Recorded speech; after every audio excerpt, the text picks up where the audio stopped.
Welcome to Fandom Power.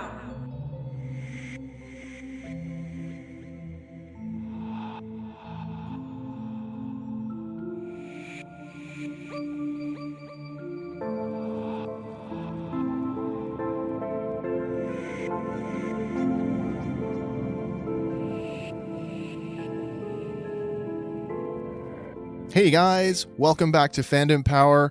My name is Wes Arscott, and I want to welcome everybody to our first chapter, our first installment, as it were, of our new four-part review series, Order 66. And today, unfortunately, I'm down a man. I don't have Andy with me today. He's not feeling up to it. I'm sure he's going to be back, though, for future episodes. But once again, my good friend and co-host, Hank McClocklin, out in Halifax. How are you today, sir? Couldn't be better. Can't Excellent. wait to dive into this.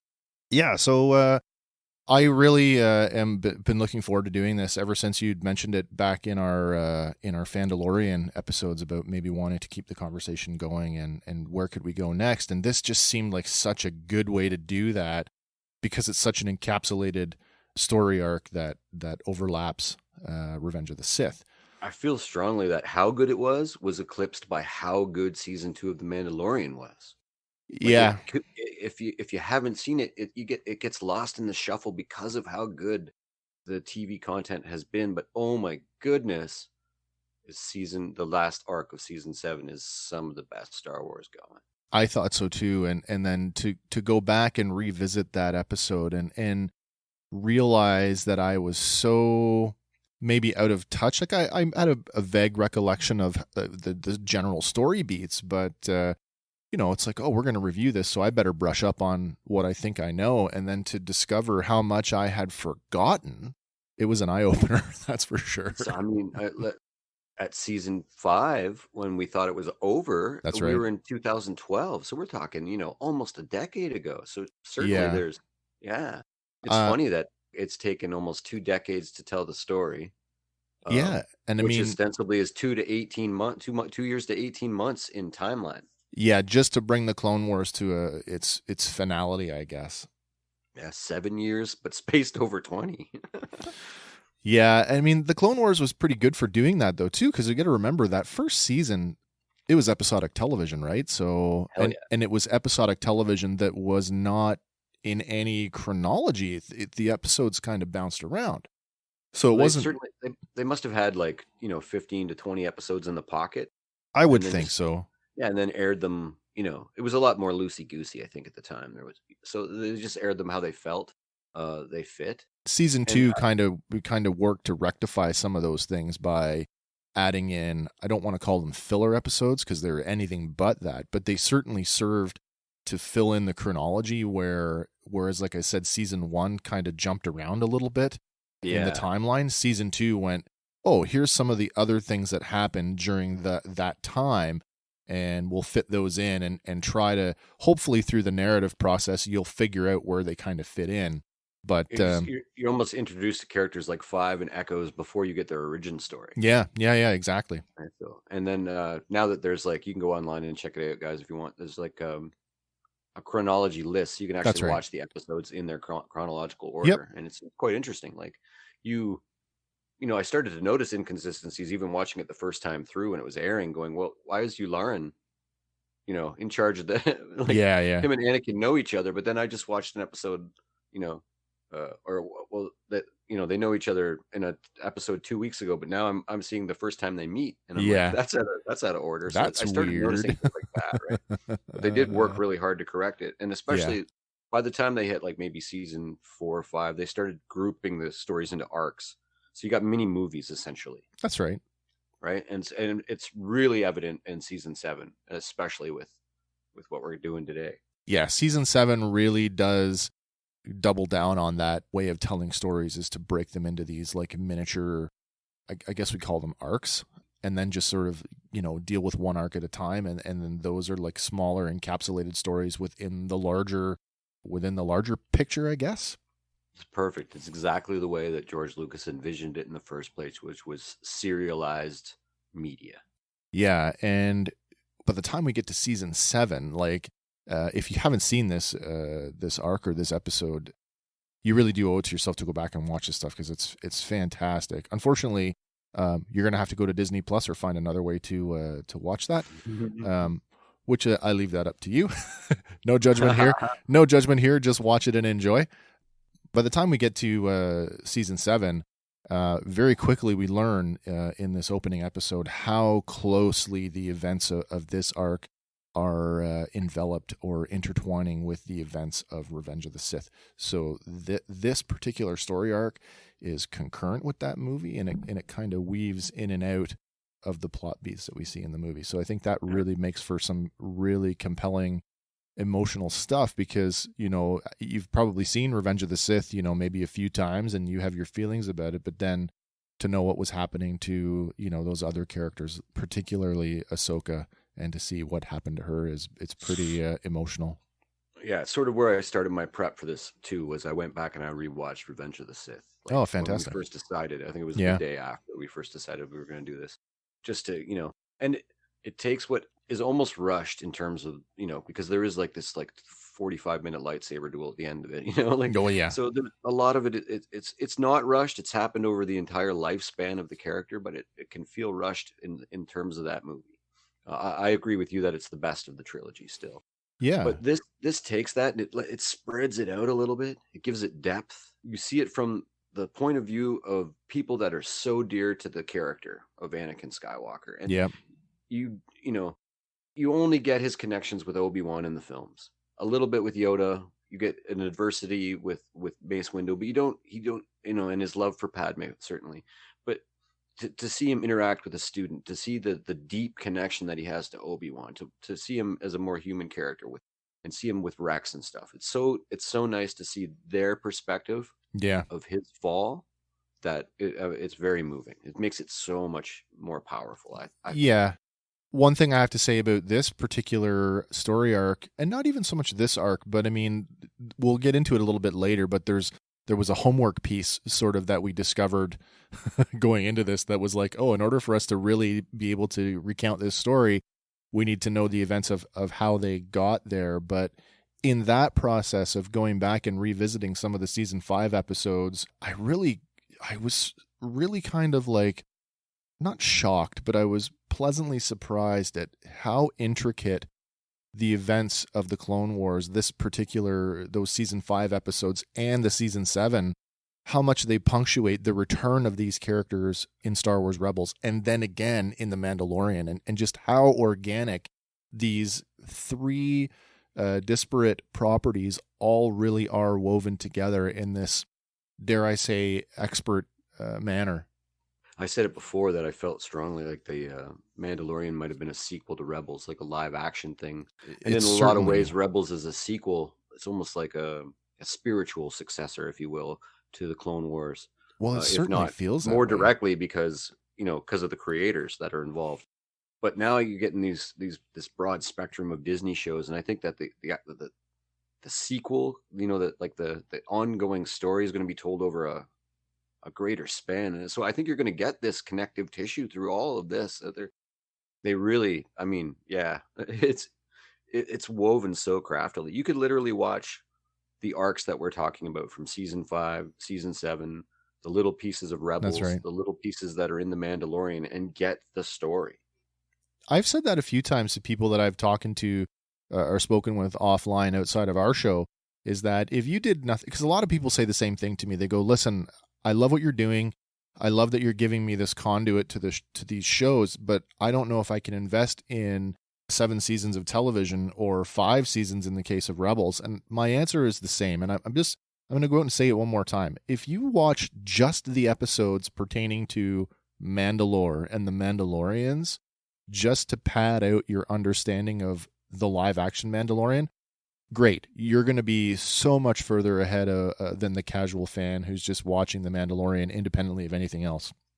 Yeah. And there's like 6 or 7 episodes that we're talking about. That's here, right. With a 22-minute runtime. So you're not investing, you're investing a couple of hours. It's like watching an additional Star Wars film. And who could be mad at that? Well, certainly not me.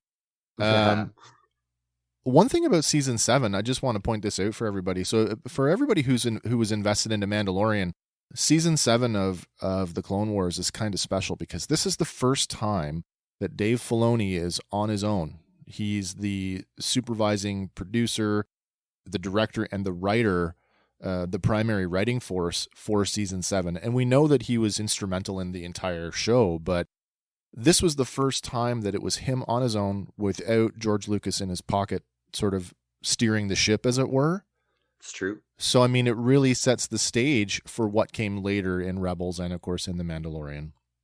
A lot of it was in post. The whole Bad Batch arc from the very beginning of the season was already, it was key animated, voiced, and actually ready for pre-production. Yeah, I mean, that went out in, was it not part of was supposed to be part of Season 6, I think. The middle arc with the sisters was supposed to be Season 6, and it actually takes place I read an article this morning that it takes place chronologically before the Bad Batch arc. Okay. So those arcs are not necessarily in chronological order, although Revenge of the Sith, that arc is perfect. And yet it ties nicely, and I didn't want to get into it, but it does eventually tie nicely into the Season 5 episodes that we're going to talk about with Ahsoka and her 100%. leaving the Order and spending time sort of in the sublevels of Coruscant. I knew this was on a whole different tip because I watched the rest of Season 7, of course, before we hit this episode, which I believe is, what is it, the 12th episode? So this is Season 7. It's Season 7, Episode 9, and it's called Old Friends Not Forgotten.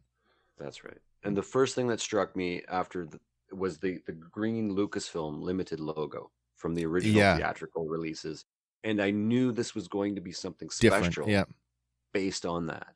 Yeah, exactly. It diverted from that. I shouldn't say it diverted, because you did get that opening narration, that newsreel, the voice actor who did Yularen, who also did sort of the overdubbing to set up these, what I like to refer to as these newsreels that set up every episode. But you're right. That gentleman's name is Tom Kane, and let's just say our wishes to him and his family. He recently had a stroke in November and lost the use of his voice. I didn't hear that. So best wishes to him and his family. He's also the voice of Yoda in the Clone Wars. So let's hope a speedy recovery for that gentleman and get back to some great voice acting. Well, our thoughts are certainly with him and his family. But yeah, so like you say, we're definitely in for something that was different, and dare I say it was kind of special, and not only in the material that it covered, but in the way that they covered it. And there's a few points that I know we'll bring up today, and there's lots more to talk about in the future episodes that are coming, because there's some really, really cool stuff that they did in terms of how they shot some of the sequences in this arc, which are just fantastic. So why don't we kick it off and let's get into the episode a little bit and sort of get up to that point where we can talk about sort of the history of how we got there. Make it so. Right on. So once again, it's Season 7. It's Episode 9. It's called Old Friends Not Forgotten. This one is written by Dave Filoni. It's directed by Saul Ruiz and it has a total runtime of 30 minutes with your opening and closing credits. It's probably closer to 25 if you kind of knock that out. And the official synopsis on this one is: the siege of Mandalore begins, and Ahsoka turns to Anakin and Obi-Wan for help. So let's get into this over here. Open up my notes. You want me to go through the narration? I've got the narration. We can go through that. So very brief, So Outer Rim siege. Separatist forces have launched a major offensive. Led by the evil droid General Grievous, Republic forces are pushed to the brink. In response to this overwhelming attack, the Jedi Council has dispatched its generals, sending them far from the core worlds to bolster the beleaguered clones. On the distant planet of Yerbana, we find Commander Cody of the 212th in desperate need of reinforcements. So it's this pretty cool opening shot that reminds me a lot of the opening of the first season where, oddly enough, they're fighting on a bridge. Perfect. Yeah, and a lot of the language in the intro, it sets up where the characters are in Revenge of the Sith. Yeah, it does. You get this sort of montage, I guess? This montage scene where we see, like, Ki-Adi-Mundi and, I can't think of his name, the Iktachi, Seizi-Tin, and some of the other generals, Aayla Secura, and you see them, and they're just quick little transitory flashes of Aayla Secura on Fallujah and Ki-Adi-Mundi on Cato Nemoidia, and where all the generals were in the galaxy when you got to that scene. Exactly. When Order 66 is actually given and the clones start to turn on them. So this is a good sort of setup moment where it establishes where everybody is sort of in the galaxy. Yeah, it lets you start here if you feel like it. Yeah, totally. Perfect. Yeah.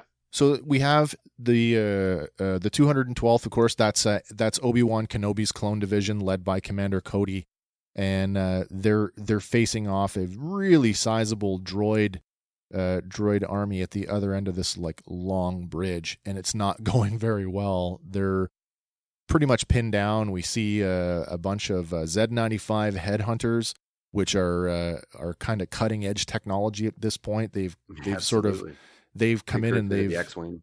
Precursor to the X-wing. Think X-wing fighter with a single wing, and it's the replacement. I guess it's the fighter that replaced the Torrent, the Torrent fighter, I think is what it is. Yeah.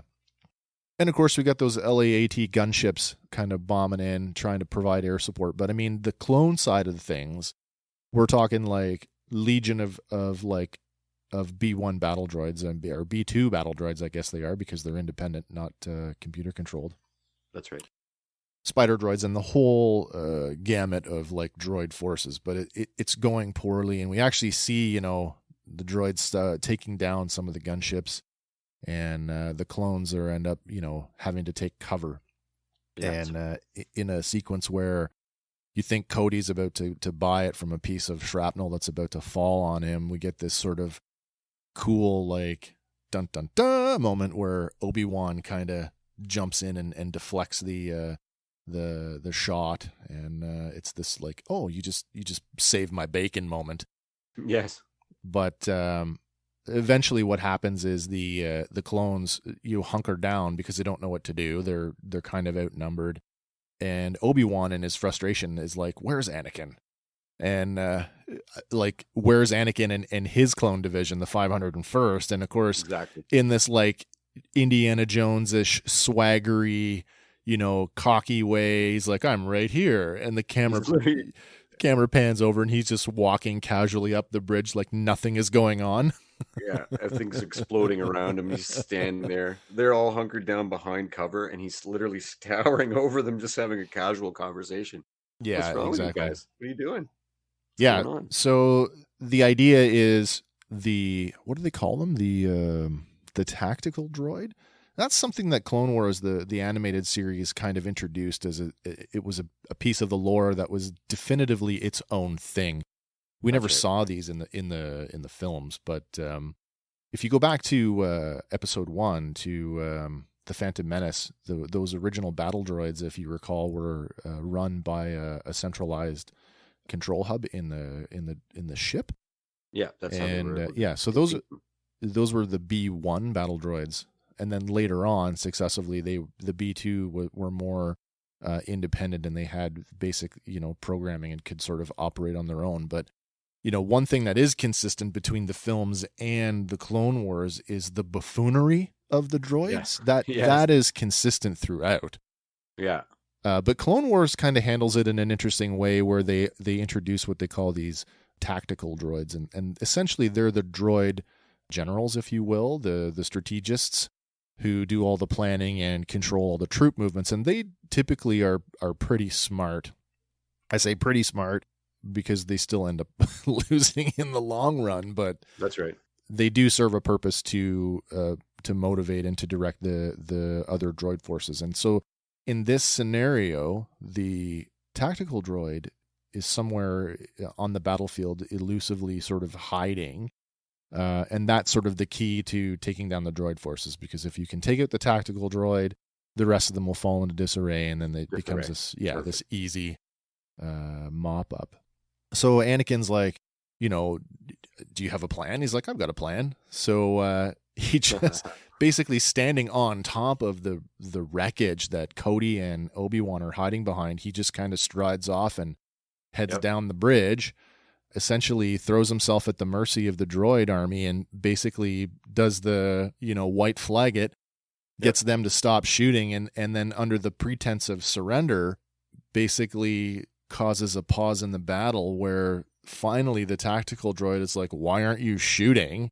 And they're like, it's a Jedi. They're surrendering. They're surrendering. And the tactical droid is like, and of course, in Star Wars Legacy line, it's a trap. Yes. And of course, by that time, it's too late. And Anakin is able to rend the tactical droid from its platform using the Force and then beheads it. But interestingly enough, there's a sort of secondary component where we've seen Anakin, but where's Rex and where's the rest of the 501st?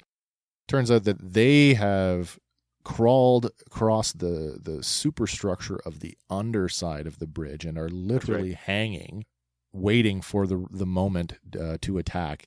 And of course, scouting the top of the bridge for them is R2-D2, who's magnetically stuck to the side of the bridge and using his periscope to look around. That's right. So once the tactical droid is beheaded, that the signal is given, and all the clones drop out from underneath the bridge, and they're all wearing very Mandalorian style jetpacks. Yes. And they quickly turn the tide as the entire 501st kind of joins the battle. They come up on either side and flank them. They're well behind the line, and it's the same tactic that Bo-Katan and the Night Owl and I forget the gentleman's name. They use on that bridge in that Mandalorian episode when they're that's right. That was was it the guy or was it the girl? Was it? It could have been. It was Cosca Reeves, I think it was. That's right. It was. You're right. Yeah. So essentially, coming up from either side of the bridge, taking the droid sort of by surprise, and we see a lot. This is where I kind of say, like, there's this smoothing continuity where a lot of what we saw in this battle, we did see these elements kind of turn up in the Mandalorian, like from the guys on jetpacks who the idea of now it's a 3-dimensional combat, and then the idea of using explosives very much in the same way that we saw them used in the Mandalorian. That's right. Yeah. Well, I thought that was pretty cool. Little grenades and things like that. Yeah, exactly. Yeah. And then, of course, you've got this moment where now the battle is starting to change. The pitch is starting to shift. And you have this moment where, like, you're reminded that, when Cody kind of does that, he almost looks at Obi-Wan like, when you're at the dog park and your dog is like, I just want to go and play with everybody else because I see, like, balls and stuff over there. It's almost the same thing. He doesn't say a word. He just looks at Obi-Wan, looks at the battle, looks back at Obi-Wan. Yes, Cody, you can go join the fun. Then the what is it? The 200 and I can't remember his clone division. The 212th. 212. Yeah, the 212th. So they enter the fray, and essentially the battle is essentially won. I got to talk about this opening scene though for a minute because, like you say, we had season 5 back in 2012. And then we thought the thing was over. The Lost Missions came out on Netflix, I think, originally. Mm-hmm. And they essentially were just a few arcs that were maybe sort of already sort of pre-production that didn't get finished. But then season 7 rolls along, and immediately when this episode starts, you're immediately made aware that there's been a slight shift in the animation style. Yes. Which I thought was interesting because it almost, to me, it was still very obviously the Clone Wars, but it almost had a Rebels-esque kind of look to it, but not quite. It started to lean, it did sort of start to lean. Things started to get leaner, narrower a little bit. Yeah. Almost. Like things that they were doing, like by this time, Anakin has got his longer mullety hairstyle. And one thing that I noticed that I don't think they really had touched on before was his hair was actually blowing in the wind. Mm-hmm. Little things like that. That's Obi-Wan's sideburns were definitely whitened to show that, that closer overlapping with his Revenge of the Sith look. Yeah. And then, of course, the biggest one, obviously, is they've dropped their armor pieces. I was just going to say, they dropped their clone armor in this. That's right. Yeah. So they're definitely consistent with their appearance in the film. Yeah, and even when you watch the other seasons of Clone Wars, there's almost like a quantum leap every season in the animation. Yeah. As far Yeah, as very much quality so. go. Like, I mean, and it starts out strong, but it gets better and better and better every season. They're refining their process. And even with this after Rebels, this is the peak of sort of Star Wars animation right now, right? Well, this is where I kind of struggled, right? Like season 7 is is absolutely after Rebels because it wasn't until after the. I mean, chronologically in our Yeah, world. yeah, and I mean, yeah, because of the sale of the company, right? That's right. I was trying to figure out where one show ended and the next one began, and it was like prior to season 7. Yeah, I mean, Clone Wars was over by the time Rebels started, so there's like zero overlap there. Zero. 2012 was the last Clone Wars episode, and season 5, and that's where we. That's right. Yeah, we're done. Disney took over, and the first thing they did was Rebels. Yeah, like immediately. 2014, yeah, 13, yeah. maybe? Immediately Rebels, and so that just tells me that that's something that Filoni had in the pipes, and they think thought, so. well, that's probably strong. Let's go with that to at least get a product out now to show them that. So I think that was the first Disney property was Rebels, and I think it was very soon after the acquisition. I think so as well. Yeah. First, Force Awakens 2015. Yeah. Yeah, so the acquisition was 2012, 2013. Yeah, so that's right, because production. There was a moment where they were talking about some overlap between Rebels and The Force Awakens. That's correct. Yeah, there was some not story elements. I think there was what was it? They were revealing something in Rebels that was going to turn up later in the Force. Was it Force healing that they did in Rebels that was going to show up later? No, that was Mandalorian. They did the Force healing. Oh, that's right. That's right. Explain her Rise of Skywalker ability. There was something similar though, where they were debuting something in Rebels that was going to pertain to the movies. I don't remember. Oh, the cross-bladed lightsaber. Oh, that's the green. That's right. Cross-grip lightsaber, and he refers to it as an ancient, or Kanan refers to it as an ancient style of lightsaber. The design is in the temple, and so there you go. That's what that was. So getting back to the episode, standing there on the bridge, we have the two Jedi generals standing there, and of course, cartoon pacing. We got to keep things moving. They get a transmission, and it's Admiral Yularen, who up until this point, Admiral Yularen has been he's been the commander of Anakin's naval forces throughout the entire Clone Wars. We're going to see him again later in Rebels too. He actually takes a different position, which is kind of weird because it's almost a demotion, but it is a demotion to go from admiral to colonel, to transfer from the Navy to the Army. But that's a whole other thing. So Yularen calls up and he says, you need to come in. You've got a transmission, and it's interesting because they use the word. They talk about calling on the frequency as fulcrum. And fulcrum is kind of an interesting thing because later on in Rebels, as the Rebels crew they get some mysterious help from this mysterious agent who goes by the name of Fulcrum. And we find out later on that in fact is Ahsoka Tano. Right. But at this point, because they refer to the Fulcrum thing as being like Anakin's like secret frequency. And so Anakin automatically jumps to, is it Saw Gerrera? Right. A character. That is Fulcrum at this point. Yeah. So, Saw Gerrera, who, if you've never watched Clone Wars, you might be familiar with Saw Gerrera in his appearance in Star Wars Rogue One, as portrayed by Forrest Whitaker.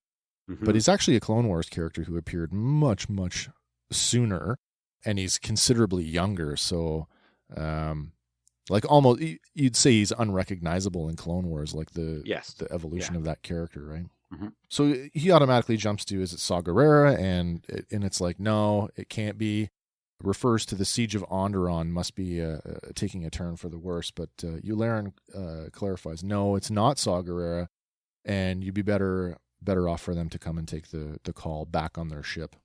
That's right. So we skip ahead. And we've got Anakin and Obi-Wan basically get back to the ship, and they essentially bust into the comms area of their ship, and we see Yularen facing them, and he's engaged in a holo transmission with two people, and it's pretty obvious. Even though it's in that holographic blue, it's That's right. pretty obvious who it is. And you know, the two figures turn, and we see that it's Bo-Katan and Ahsoka. Yes. And there's this recognition of like, hello, master. It's been a while. I think that's exactly what she says to him. Yeah. Yeah. So that kind of brings us to this like conjunction where in preparation for our show, we're like, wait a minute. We need to really dig down and sort of explore how did we get here? Because if you're a Clone Wars fan, if you're not a Clone Wars fan, this may become as a shock to you, but there's a point in the story where Ahsoka leaves the Jedi Order, and that's pretty pivotal to her character development and why she is who she is and why she operates the way that she does. And then to have her standing there with Bo-Katan, there's a whole other element there that sort of we need to sort of talk about in order to sort of come back to where we are. How did we get here? And I think if we don't talk about that, it just kind of, I mean, obviously the best thing for you guys to do is to go back and watch these episodes for yourself. But for those of you who are just kind of along for the ride with us, we'll take a few minutes. We're going to talk a little bit about that. Perfect. And I want to go back to season 5 when we thought the show was over. So back in season 5, we're going to go back as far as season 5, episode 14. This one's called Eminence. And it's important to go back and sort of watch these because it's going to give you that context of what's going on down the road where we are in season 7. But Eminence picks up with, it actually opens with Darth Maul, or Maul as he's known at this point because he's no longer a Sith apprentice, Maul and his brother Savage Opress. Now they're basically floating in space in a lifeboat, I guess it is. Essentially a lifeboat. Yeah, they're near death. Life support is failing. You can see that they're starting to freeze. And the next thing you know, they're getting rescued. But it's who is rescuing them that is the important part, because as we see the hull get cut open and the piece of metal falls away, it's a Mandalorian, and he just cut through the hull with the Darksaber. Yes. Yeah, so surprise, Maul and Savage get rescued by none other than Pre Vizsla, Bo-Katan, Ursa Wren, and other members of the Death Watch. That's correct. So for those of you who've been following the show all along and watching The Mandalorian, this should be triggering something for you. It certainly should. Yeah, so Pre Vizsla, who essentially was, in his organization, the Death Watch, they were banished to one of the moons of Concordia, the moon of Mandalore, basically ousted from Mandalorian society as the new pacifist movement led by Bo-Katan's sister, the lady, or the Duchess Satine, essentially took over. Right. So we'll remind people that Pre Vizsla would be the rightful heir to the throne of Mandalore based on the lore of the Darksaber. That's right. Yeah. Because it belonged to his ancestor, ancient ancestor, Tar Vizsla. Tar Vizsla, who was the only Mandalorian to ever be a Jedi. That's right. And that when he died, the Jedi kept his saber in sort of honor of him, and that members of his family entered the Jedi Temple and, like, essentially on a strike mission, invaded it, stole the saber, and fled back to Mandalore, where it was passed down father to son all the way to Pre Vizsla. That's right. Who's now sort of this de facto ruler of a movement that's trying to take over Mandalore, that has switched from this warrior caste to this more peaceful, neutral system. That's right. The Duchess. Yeah. Yeah. Pre Vizsla and the Death Watch really espouse sort of the virtue of the Mandalorian creed that essentially Din Djarin and the Covert sort of adhere to, the idea, the warrior culture, although they've taken it to that extra step and they've added stuff, don't take your helmet off and all that other crap, which we figure kind of boiled down to the fact that you're running out of people. And if you can't replenish your numbers with naturally born Mandalorians, then you got to pick them up somewhere else, right? But anyway, it is Death Watch that rescues Din Djarin in the show. So it is. It's important too. It's going to come sort of later on in the story, but Satine and her pacifist movement, it's important to the story because throughout the Clone Wars, we typically, throughout the show, we get this perspective of you're either part of the Republic or you're part of the Confederacy of Independent Systems. But we forget sometimes that, much like Switzerland, there are a bunch of neutral systems. And so at this point in the story, the Duchess Satine and Mandalore essentially represent and lead a coalition, I think, of 1,500 neutral worlds that do not want to be involved in the war. That's right. Basically, Mandalore is the lead world of this coalition of neutral systems. That's right. So when they rescue the brothers, they take them back to, and is it Concordia that they take them to? Anyway, they take them to their camp essentially, and nurse them back to health, and then they hatch this scheme where they figure out, they kind of suss each other out, where Maul is like, what is it you seek, and Pre Vizsla is on the nose. He's like power, revenge. Yeah, they repair his legs. They repair Savage's arm. Savage loses his arm. They give him a pretty basic cybernetic prosthesis, but it's very much in line with sort of other stuff we've seen in Star Wars, very droid looking. Yes. Does Maul have his humanoid legs at this point, or are these given to him in this one? He's got like the hybrid legs at the beginning of this scene. Yeah. And like the spider legs. Pre Vizsla says, fix this one's legs and do what you can for this one. Right. And that it's after that he has the humanoid style robotic legs that we see in not the claw tipped ostrich reverse chicken legs that he had for a while. Yeah. Right. So okay. So in this whole like conversation trying to figure each other out, and they both essentially want the same thing. They both crave power and they both crave revenge for different reasons. Pre Vizsla on one hand, he feels the need to restore Mandalore to its former warrior ways. And of course, Maul is wanting revenge on Obi-Wan Kenobi for, because that's his driving force and has been since his return, right? Right. But the only way that they can do that is to form an alliance, because Pre Vizsla does not have enough manpower to just effectively stage a military coup. He can't do it, but he doesn't have the wherewithal or the influence to go out and build an army. So that's where Maul hatches this scheme to essentially turn to the crime syndicates of the galaxy and basically, join us or be destroyed, which is pretty consistent with him as well, right? Absolutely. And it sets up where he is when we see him in Solo at the end in that little reveal. Yeah, that's right. So, I mean, you get this cool little, I don't want to call it a montage because it's a little bit, the scene plays out a little bit longer, but we see Maul and Savage and the Death Watch, the key players of Death Watch, in sequence. They go and they visit the Black Sun, which, if you're familiar with Star Wars Legends, was the crime syndicate run by Shizor, who was a rival for Vader. In the whole Shadows of the Empire property, which was their first sort of multimedia stab at things. It was a game, it was a novel, it was comics. It was never a film, but it was some quality stuff. As we had said, I believe this is the canonization of that, of the Black Sun. Yeah, for sure it is. That race, yeah. The Falleen, as they are referred to, yeah. As we said before, Shadows of the Empire, they called it the movie without a movie. Yeah. It's kind of how they referred to it at Lucasfilm. Hella good. If you guys don't know that property, it's hella good. Dash Rendar. So we essentially bring the Falleen into the fold, and then it's like, okay, we've got an army now, and of course, Maul's like, you're thinking too small. So they move on to the next one, and they go and they visit another crime family, the Pikes, and the Pikes are a little different in that, where Black Sun is more of like a smuggler's movement. The Pikes are spice runners.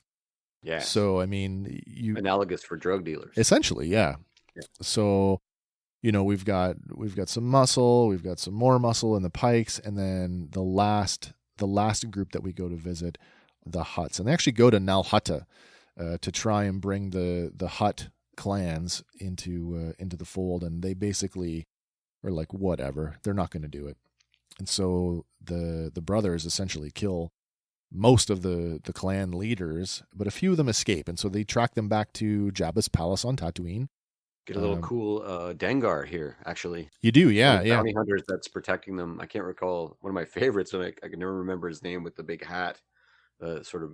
Oh, that's right. That never speaks, the samurai style hat. I can't remember his name, but he has this wicked scene where, for a while, he goes toe to toe with Savage, like uses his hat like a kind of like Steve Rogers and the Captain America shield. Hell yeah. Yeah, it's a pretty cool sequence. But eventually it all kind of goes to pot. And so in this like kind of throwback moment to Return of the Jedi, you get the translator droid, who basically says the mighty Jabba agrees to join you. Yes. So now we have the Death Watch, who's being, kind of the strings are being pulled by Maul, have now basically gone to the three most powerful criminal elements in the known Star Wars galaxy and have brought them together under one banner, which we eventually learn is the Shadow Collective, that he will later go on to rule far after the Clone Wars. As you say, when we see him in Solo, that's what Crimson Dawn. Yeah, Crimson Dawn. Now, Crimson Dawn, is that just a rebranding of the Shadow Collective? I believe so. I believe Crimson Dawn is his organization, like the red specifically, Crimson Dawn. Yeah, that kind of makes sense. Definitely the first time it's ever used, and it's only sort of used. I mean, you're led to believe that it's all Dryden Voss until the sneaky reveal at the end. But so it's possible that I think it would be an overarching title. You know what I mean? Like the Shadow Collective. I don't think it's just Dryden Voss's little. Because there's the branding and the signet ring and all that. So I feel like it's a broader sense. The Crimson Dawn. Maybe. Yeah. I noticed there's a moment there in those episodes in this particular arc where Maul is like, he's sort of enraptured with the visual, the pattern on the Death Watch helmet, how it has that spiky look. You know what I mean? Right. Where he kind of like sees that, and he's kind of fascinated by that. And sure enough, later on when we see when the Death Watch rebrands themselves, they take that a step further, and then they start putting horns on their helmets. The Maul DeLoreans. Yeah, exactly. Yeah. So now we've got our army, and this is where things get kind of cool. Like, people really hate on the Phantom Menace because of the political side of that, and lots of people have joked about who wants to watch a 2.5 hour movie about politics, and I'm that guy in the corner who puts his hand up. That's me. Yeah, I would love to see. I would love to sit in a Senate meeting. I want to know what's going on. Yeah, but you kind of get this, like, this story arc actually plays into sort of the politicking of the galaxy, at least, where Mandalore and the independent systems or the neutral systems are concerned. Mm-hmm. But it's really cool how they set this whole thing up, because they come up with this plan where they're going to basically invade the capital city, and they're going to basically set loose their army of criminals to do that for them. But what they don't tell you right away is that we're going to set up the Death Watch to come out looking like the heroes of this, because basically Maul has promised Pre Vizsla the rulership of Mandalore, but essentially he's gonna maintain control of the criminal element, and they're going to be in the background pulling the strings. And he basically tells him that on the nose, that's what's going to happen. Yeah, and it mirrors the Marvel Comics arc after the Civil War stories too, in the comics anyway, where the government hires supervillains. Yeah. And then to set up the idea that these supervillains are now good guys, they orchestrate other supervillains that stage attacks on New York City and all the other Marvel locations, and then these other supervillains come in dressed like former superheroes, but they're like Norman Osborn is the Captain America, Iron Man looking thing, the Iron Patriot, and so it's a similar aesthetic where you're setting up the bad guys to be the foils for the badder guys. Yeah. And they pull it off too. So you have this attack from the Black Sun, the Pikes, and the Hutt forces. They attack the capital city, and the security forces are unable to repel them. But in this like twist, you get the Death Watch shows up, and they kind of do the, hey, it's us, and we're Mandalorians too, and we're going to save you. And they do that. And that creates this opportunity where finally, you know, Pre Vizsla gets his chance sort of at the podium to, you know, appeal to the people. And he whips the crowd into this, you know, this fervored, you know, pitch where they're totally behind them. And he basically comes out smelling like a rose. Exactly. And you do get a sense here in these scenes too that there are Mandalorians that don't just run around wearing armor all the time. No, especially you must feel like that in the whole rest of Star Wars. No, I know. This planet full of people in armor. The other thing I noticed was they're very blonde and blue-eyed sort of race. Yeah, there is a lot of that. Like, yeah, like heavily slanted that direction. Yeah. But that like even the police had a different style helmet, and the Royal Guard around Satine had a different style helmet. So there was, you know, there's more going on Mandalore. It's much more eclectic, and so I think you're seeing the Mandalorian armor that we put the air quotes around the Boba Fett, the That's Din right. Djarin, the Jango Fett armor is more of an elitist caste armor almost. I think it goes back into that, you know, the warrior culture that at one time, Right. I think because Satine and her pacifist movement has sort of turned away from that, I think that's her way of like, we don't dress like that anymore because we don't live Right. like that. So, And it certainly looks like they have, like, when you see in Rebels later, and I'm going off topic, but Sure. when you see Sabine Wren's mother and brother, and they're wearing the ornate gold leadership armor, it's like they have different armors for different occasions almost. You see that to some degree later on with Almec. Yes. With yes, his Elmec's wearing where crazy cool armor later. Yeah. You see Almec later on and you almost think, God, he looks like Boba Fett, like cleaned up. yeah, gold trim, yeah, and all this crazy with the braided.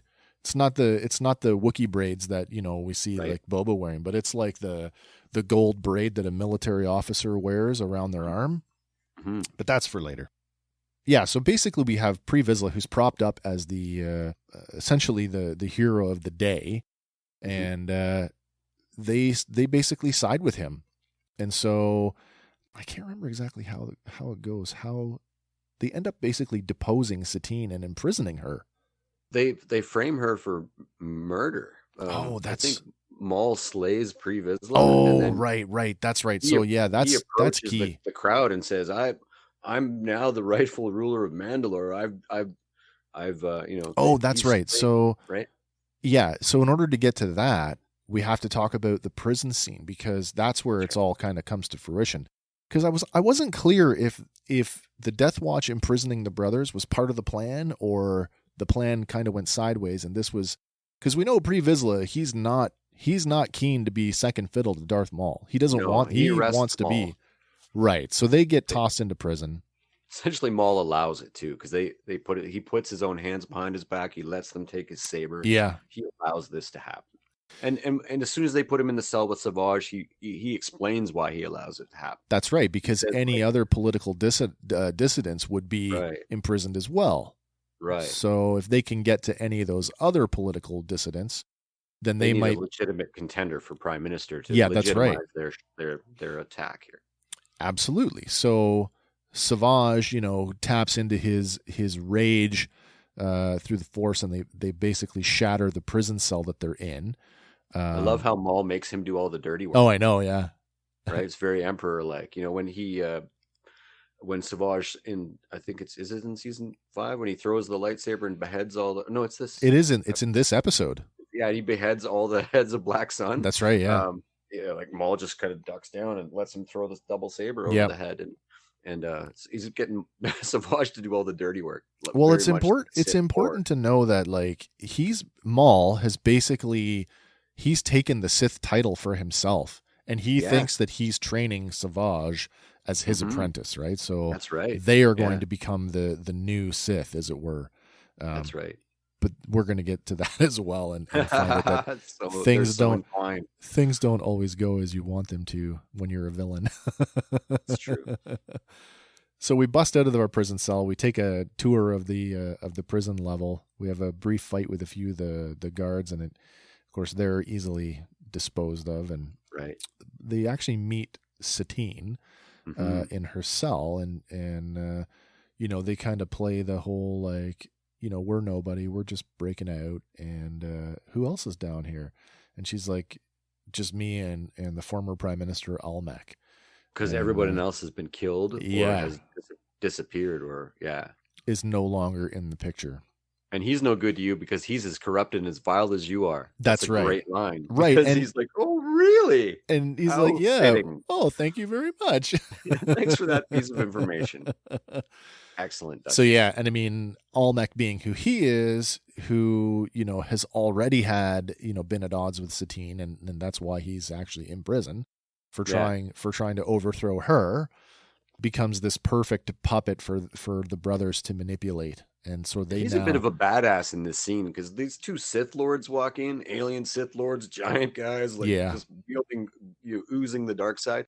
And he calmly sits down in front of them and looks up at them to have a conversation. Well, he's a bit of a badass. He's also, in a prison cell. So, he's kind of like, what else are you going to do? Yeah. Well, what else are you going to do? Could show fear, though, but he doesn't. No, you're right. You're right. Down to have you know what I mean? Yeah.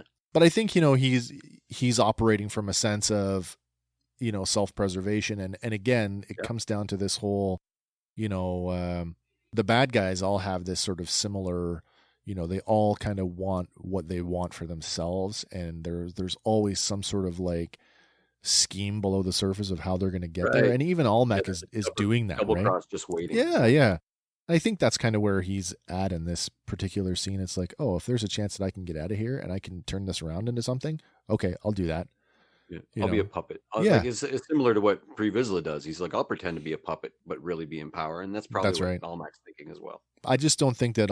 I think between those two characters, like if we're going to run parallels between Pre Vizsla and Almec, and you can't help but do that because they do operate on a similar level. Like Almec is really, really the like. Yeah, you want to shove your hand up my butt? Go ahead. Here, let me open my cheeks for you. Like he's totally into it. Whereas Pre Vizsla, like you see, like there's points where they make it, when he's walking away from his eye twitches essentially. He has that anger look, or he clenches his fists, and like this does not sit well with him. Where Almec's like, yeah, man, whatever you want. Even before that, like because he tells Bo-Katan a few times, like this is how we're going to double cross him, and I felt like, aren't you a little close to the tent to be whispering to us about a Sith Lord? Like, like, isn't that guy super powerful? So here's where we get this sort of like, we talk about the Darksaber and it's been a subject of a lot of conversation about this whole, like, how does it work and what does it entail? And this kind of lays the foundation of this whole singular combat thing where Maul, because Almec says, how are you going to do it? Because you've just busted out of prison. What's to keep him from killing you? And Maul says, I'll challenge him to single combat. And his, what does he say? I can't remember if it's his ego or if his warrior creed will not deny me. That's right. Like he will. He'll do it. He'll face me. Yeah. And he says it's basically for the leadership of the Death Watch. But what that means is that the Death Watch is that's the leadership of Mandalore. That's right. Right, like they're the ruling caste. But if we trace that far enough back, if we trace it far enough back, the ancient warrior ways, it was a societal thing. So you have a smaller portion of the society that shifts away from that, which end up becoming the majority. But if we go far enough back, the warrior ways of Mandalore, I mean, that's what they're known for. I mean, they're the traditional enemy of the Jedi. That's their armor is meant to all the tricks are meant to combat the abilities of the Jedi. That's why they have in the episode, the final episode of season 5, when Maul is fighting Palpatine, there's a mural behind them carved into stone on Mandalore, and it's Mandalorians fighting Jedi in the mural. And the Jedi all have twisted faces with many eyes, and their mouths are in the wrong spot. They look like Picasso characters. Yeah, I think they're meant to be, in the Mandalorian history, they're vilified. They're meant to be the bad guys. Exactly. And it reminded me of the way that the Warner Brothers used to draw the Japanese in World War II. Oh yeah. Like vilified. Really exaggerated. Exactly. So we have this the idea of this challenge is on the table. And so finally there's this scene where I don't want to say they bust in, but they make their way up to the throne room, and Almec is there with them. And they're like, what the hell's going on? And then it's the brothers walk in behind them, and essentially we have the showdown, and it's, kill them. But then, Maul screams at him, I challenge you, the rulership of the Death Watch. And And there's a look of horror on Bo-Katan's face because she realizes what's about to happen. Yeah, exactly. So this is a key point to notice or to point out though. Like if you only know Bo-Katan from The Mandalorian, you need to remember that she was part of Death Watch. She was part of that want to restore the warrior ways. So by the time we get to her in The Mandalorian, like, you got to know there's been some evolution there and maybe some softening to some degree where, she calls the Children of the Watch religious zealots, but let's be real, like the Death Watch, they're the zealots.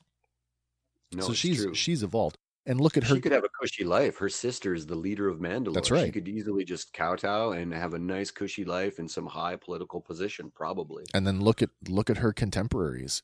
Ursa Wren, Sabine's mother. Yeah. Yeah. So, and then of course, Gar Saxon, who later on will be he'll be the prime minister under the rule of the Empire, but that's another story. Yeah. So you have all these major Mandalorian players all in the room, all at the same time, and everybody's like, "Oh," right? But the only thing so Ursa's got this thing going for her where she's a night owl, so she's kind of already got that connection to Bo-Katan where she's maybe a little more loyal to her anyway. That's right. But we have this challenge is issued, and of course they actually go for it, and they meet each other in singular combat to the point where Pre Vizsla's like, give him his weapon. So it's like, all right, it's on, and they have this. It's a pretty cool fight. Like, it's exactly what you'd expect when a Jedi and a Mandalorian face off, and we run the full gamut of like tricks and devices and armor specialties and sure, and even because Maul has his own sets of those tricks, and that would be like, I could just force lightning you or force choke you, or I could just rip your heart out through your chest using the force, and so he makes it a fair fight. Yeah, he does. The very end. And you kind of think for a second that like it could go either way, and then it takes a turn, and then you're like, oh no, it's coming. At the point where like Maul gets disarmed of his lightsaber, but so is Pre Vizsla, and they're kind of like, oh. But then Maul, he basically force pulls the Darksaber and ends up beheading Pre Vizsla with the Darksaber. Yeah. Very symbolic, right? Pre Vizsla even closes his eyes and knows that this is it, and he says, the most powerful one shall rule. That's right. So I mean, he's okay with it. He's resolved. Yeah. Yes, he is. Yeah, he's a Klingon. Yeah. Well, no, there is a lot of analogous. Yeah, it's true. Klingons and Mandalorians. It's so true.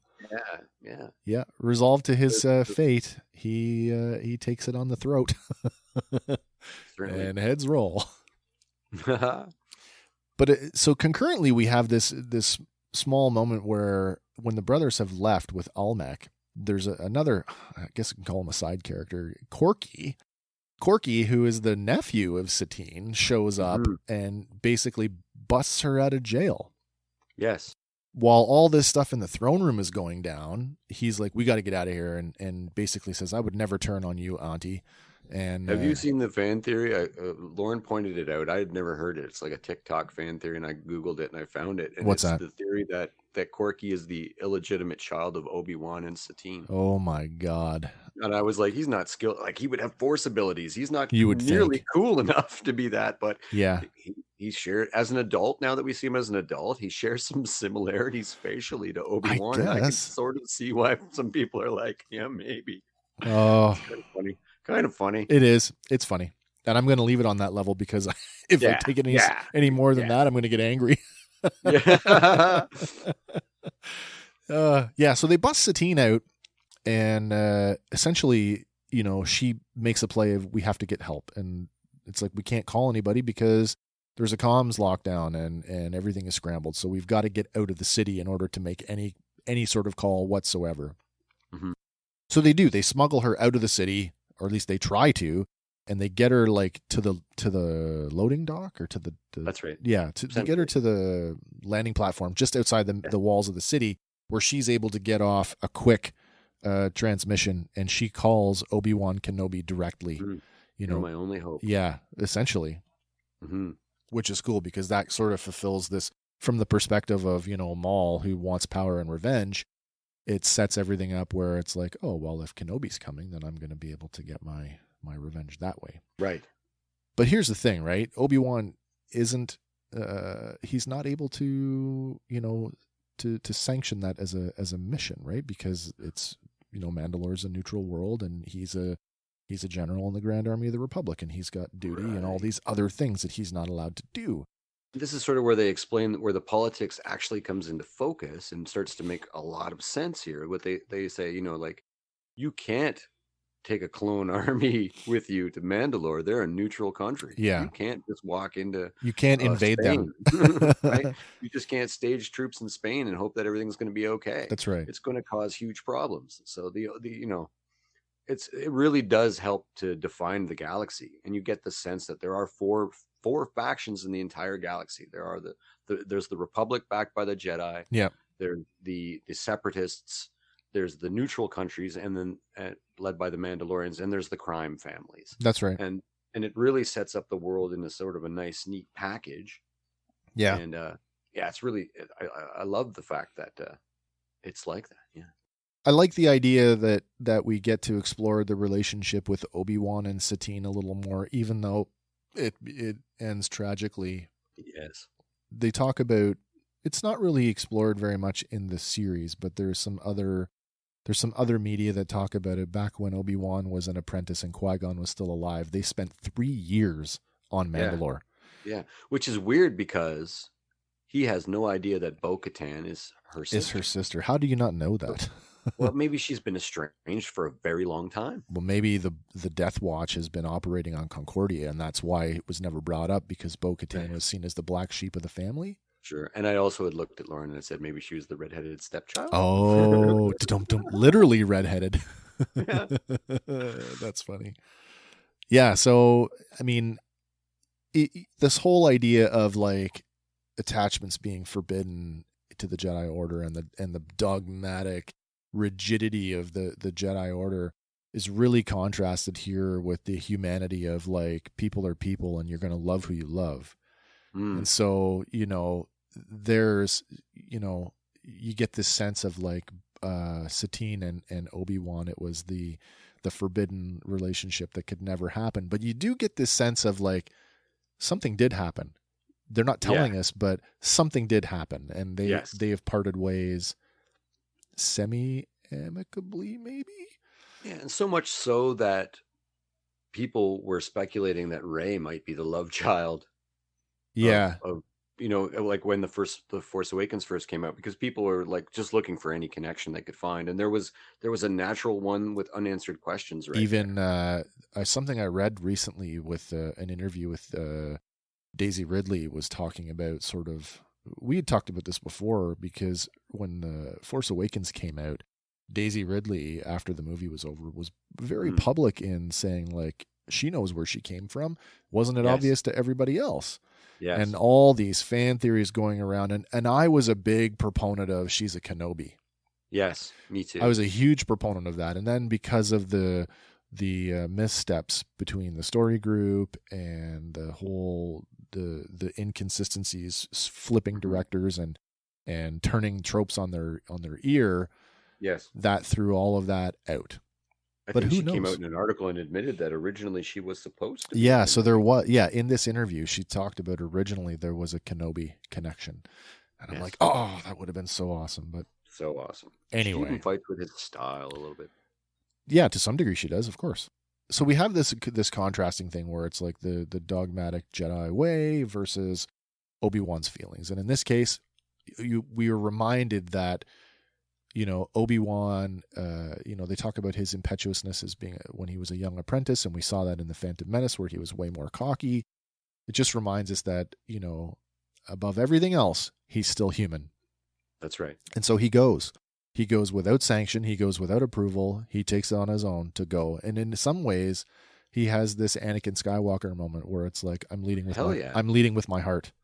Hell yeah. And where did Anakin learn it? Of course, yeah. Right? Yeah, absolutely.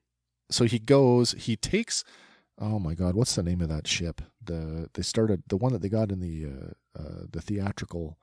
Yeah, I can't remember. Because they stopped using it. It just disappeared after a while. So by the time we see Obi-Wan, he's like, he even makes a point to say, "This is the last time I borrow a ship from Anakin."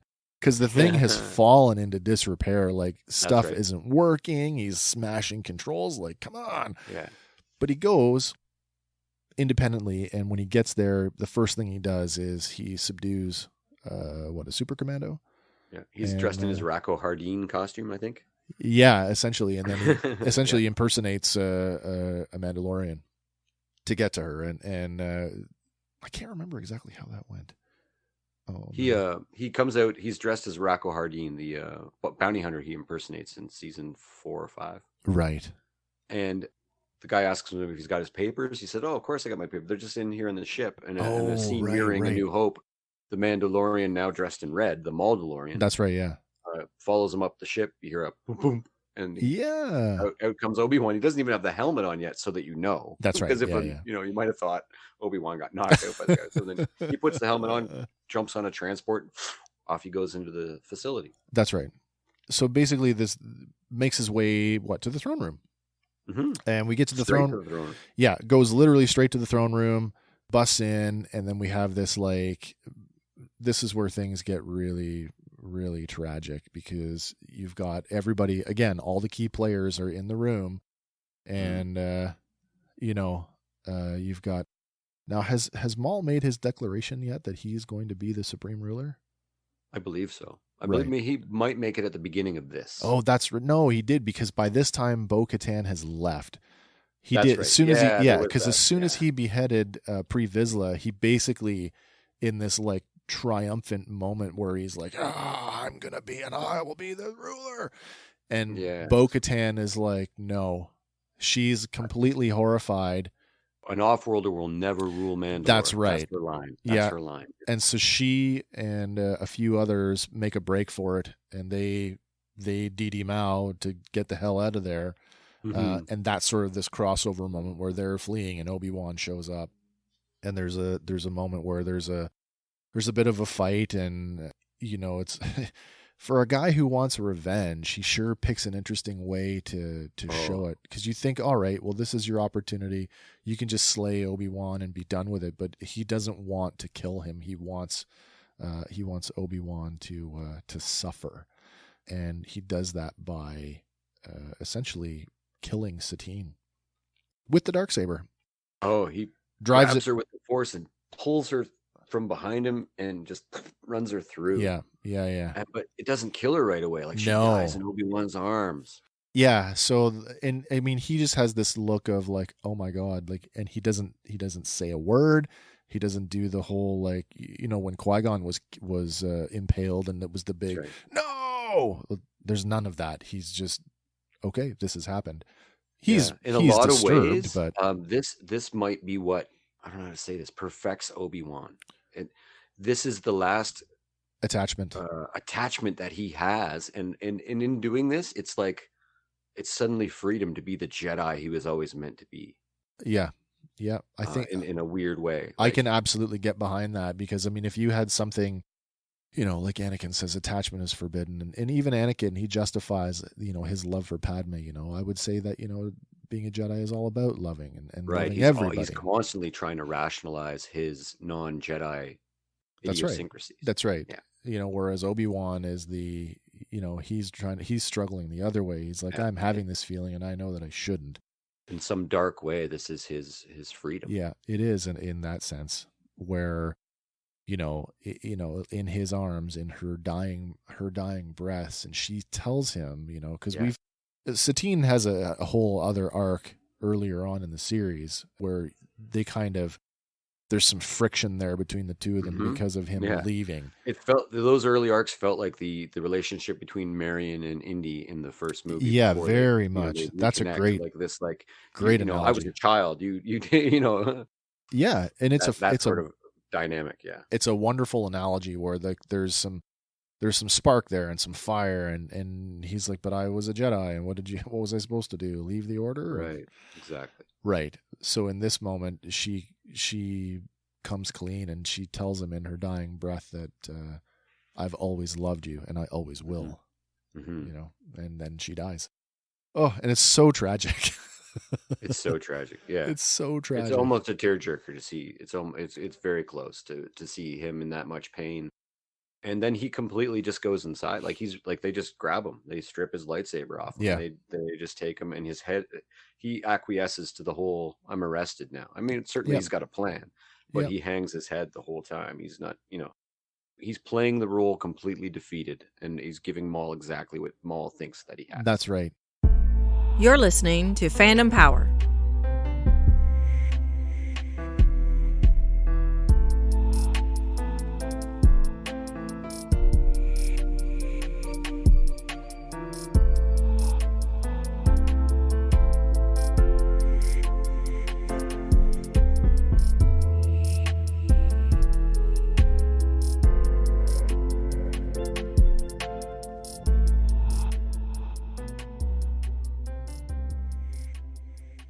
So now we've got Maul, and we've got Elmec, and Obi-Wan is now is a prisoner, and they put Elmec up in front of the citizens of the city, and he's like, I know that we've had a checkered past because he was at one point he overthrew Satine to become the prime minister, and that's right. He's like, but I pledge. Oh, this is where he accuses Satine of murdering Pre Vizsla. That's right. Who now, because of what he did before, is this hero to the people's hero, right? So you've just murdered, if Satine's murdered our folk hero and now she's dead. And, right, they executed. He said, doesn't he say they executed her for murdering Pre Vizsla or something? Yeah, like something treasonous or something. That's right. But basically says, I promise that I will always put the interests of Mandalore before everything else, and we will never be.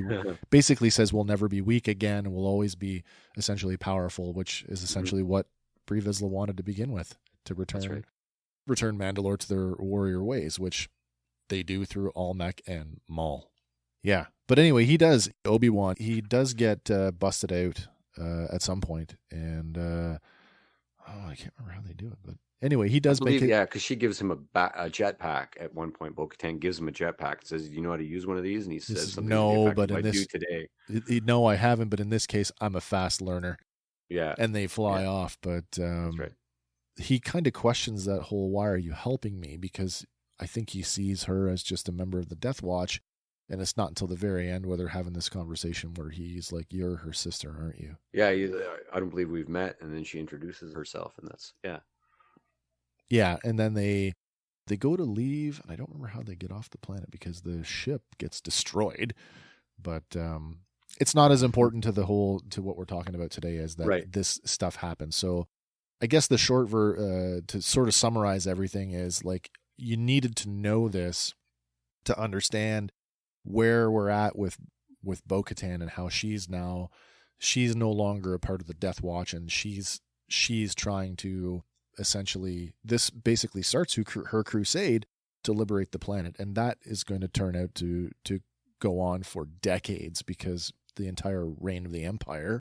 We have Almec now Almec is now the shadow prime minister with Maul pulling the strings from behind and running the Shadow Collective, as it were. So everybody's kind of got what they want.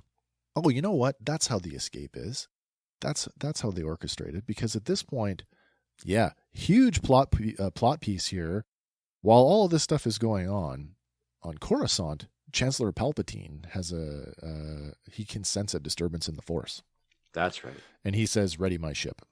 And so Palpatine basically comes to Mandalore to deal with Maul, who he up until now I don't think was really aware was still alive and causing chaos for him, but. That's right. They have this whole Maul basically instantly recognizes him as his master and quickly, cows to him, "Oh, master." But Palpatine won't have. I've done all this in your honor. I've done this all for you in hopes of returning to your side. Right. And he will have none of it because he says, you aren't a student, you're a rival. You're a rival. You've become a rival. And so knocks him down a peg and kills Savage Opress. Right. Rather handily, I might add. And we see a lot of this is a pretty awesome lightsaber fight by the Emperor. It makes the one in Revenge of the Sith look like nothing, really. It's silly. He dual wields. Oh, yeah, exactly. Very similar to Asajj Ventress. Yeah, so cool scene where Savage is killed, and then in a twist of like, you think that the Emperor would, just take him out, but he's like, no, I have other plans for you. And that's kind of where the episode ends. That's right. And as you had said to me sort of offline, that, he goes on to have this whole other thing happen to him, but is it really it's not really important to what we're talking about. In terms of how he's back on Mandalore suddenly. Yeah. In terms of what's going to happen later on in this. That's right. Arc. I can touch on it real quick. Essentially, he's taken prisoner by the Emperor, and the Emperor just is interested in torturing him, just bringing him pain. And he parades Dooku in front of him, like, I'm your new. I'm your replacement. This is your replacement, and you're nothing, and I'm just going to let you watch as our old plan unfolds without you involved, essentially. Oh wow! But then we get introduced to Gar Saxon. That's right. And this is actually where you're introduced to Gar Saxon, and Gar Saxon, at the behest of Almec, breaks Maul out of this prison facility, and it's quite the little adventure. They fight a bunch of clones and things, and they return. And I'd mentioned this to you before. It was like so strange. Why would they just give? Why would they just give it back to him? Yeah. Why wouldn't they just? Why wouldn't Almec take the saber or what have you? But they return it to Maul because he's rightfully he won it in combat. This is kind of a loyalty in combat, right? Maybe it's a loyalty thing as well. It ties right into the idea from the Mandalorian show that the rightful owner of the sword has to win it in combat. Yeah. And so they return. They basically, the whole comic Son of Dathomir is about Maul being broke out of prison, having the sword returned to him, and then returning to Mandalore. And that's where we find him in season 7. Yeah. So that basically sets up where each of those players are by the time we get to them back in season 7, and these are major sort of plot points that if you didn't know where they were coming from, it wouldn't have the same impact. Right. So that brings us back to old friends not forgotten back in season 7, and we get the message that has just come in from Ahsoka, and it's again Ahsoka and Bo-Katan, who are basically, they tell Anakin and Obi-Wan that they've located Maul, and they say that if they move swiftly, they can capture him.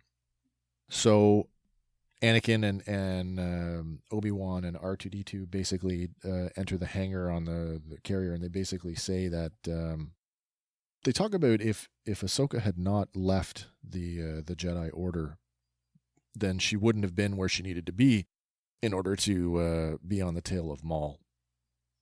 Right. But Obi-Wan, he says, well, that's one way of looking at it. And Anakin, he basically says, well, that's the only way to look at it. And, that they'll finally capture Maul. And this was always meant to be. Yeah. And so basically, Anakin is a little bit sort of, like, what? Like, he doesn't understand that Obi-Wan's not as amped up about this as he is. Like, this is a good thing. Like, hey, we're about to catch this guy. This is a great thing. Yeah. But Obi-Wan is pretty cold in these scenes too. Well, like, this is it too, right? Very distant. Like he wants to be like, "Hey, right? How's it going? How you been?" And she's like, "Not now, Master. We have to deal with this problem." That's right. And Obi-Wan is way more measured, and he's very much masterly the way that we see him through most of Revenge of the Sith. So we have a Mandalorian shuttle that kind of shows up on the Star Destroyer, and sure enough, they open up the gangplank, and there it is, and it's Bo-Katan and Ahsoka, and they've come to basically lay out what's going on. And I like this outfit for Ahsoka the best. She's got elements of Beskar armor. She's got arm bracers, and a few other little sort of Mandalorian twists. She spent significant time here. Well, this is it too. Like when Ahsoka left the Order, we don't get a real sense of like how long has it been since we've seen her. So, I mean, I kind of, take the events of those season 5 episodes as being at least a few days, if not a couple of, weeks, maybe, that this has sort of occurred over. That's right. I would think so. And then that might have even been as much as 6 months in the past from this. Yeah. Date, So this is the first time that Anakin has seen her. Well, the Hollow was the first time he saw her since she left the Order. And I guess we should probably talk a little bit about what led up to Ahsoka leaving the Order.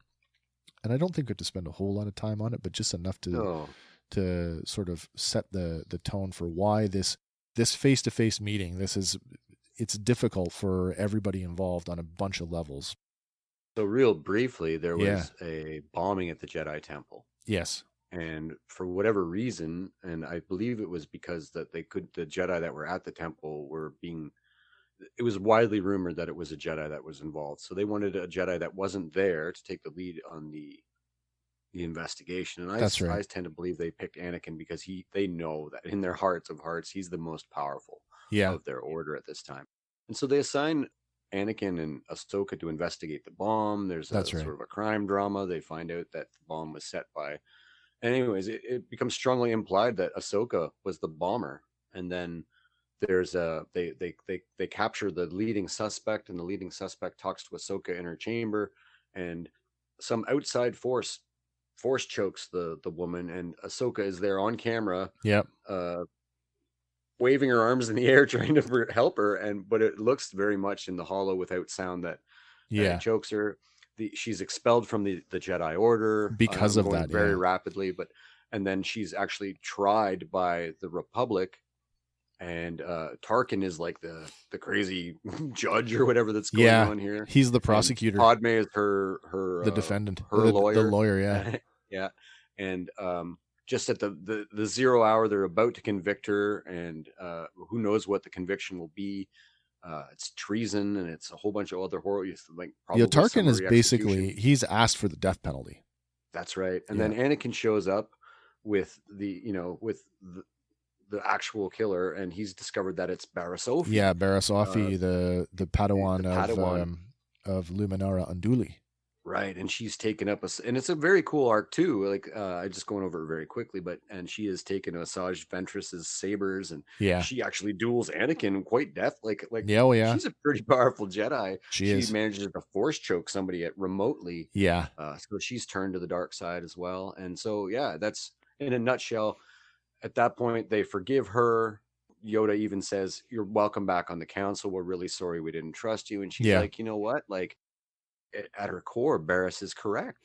This order is broken. Yeah, that's right. Because you all don't even realize how broken it is, and I need some headspace. In the trial, she essentially she has an outburst in the trial where she talks about that the Jedi Order has become militant, and she's like fallen away from the light that we once so cherished. And it's almost like, like in the films where Yoda talks about the dark side has clouded their ability to see that the Sith have returned. It's almost talk about that for a second. It's almost like she knows. Yeah. So there's a thing in the new Charles Soule novel, the High Republic novel, Light of the Jedi, where a Jedi Master is imprisoned by a character called Marcio Ro. He's like a pirate from the unknown regions, and they have this crazy way of traveling through hyperspace instinctively, and they can pop up anywhere. They don't have to use the hyperspace lanes. And and anyways, he imprisons a Jedi, and he talks about that his people, his family, has told him how to deal with the Jedi. They had all kinds of historical experience from the old Republic with the Jedi. And so this Jedi is all chained up and like hollow chained up in this room, and the room is ostensibly a torture chamber. There's hundreds of beings being tortured in the chamber. And the guy explains to him, he goes, "It's hard for you to think, isn't it?" He's like gloating over the Jedi. He's like, "You can't think right now. You can't even wield the Force." He says, "You don't imprison a Jedi in chains. You imprison them with pain." Oh, yeah. And so this is why, and it suddenly hit me like lightning. This is why Palpatine started the Clone War. Right. So that pain and fear and anger would fill the galaxy. Yeah. And there would be...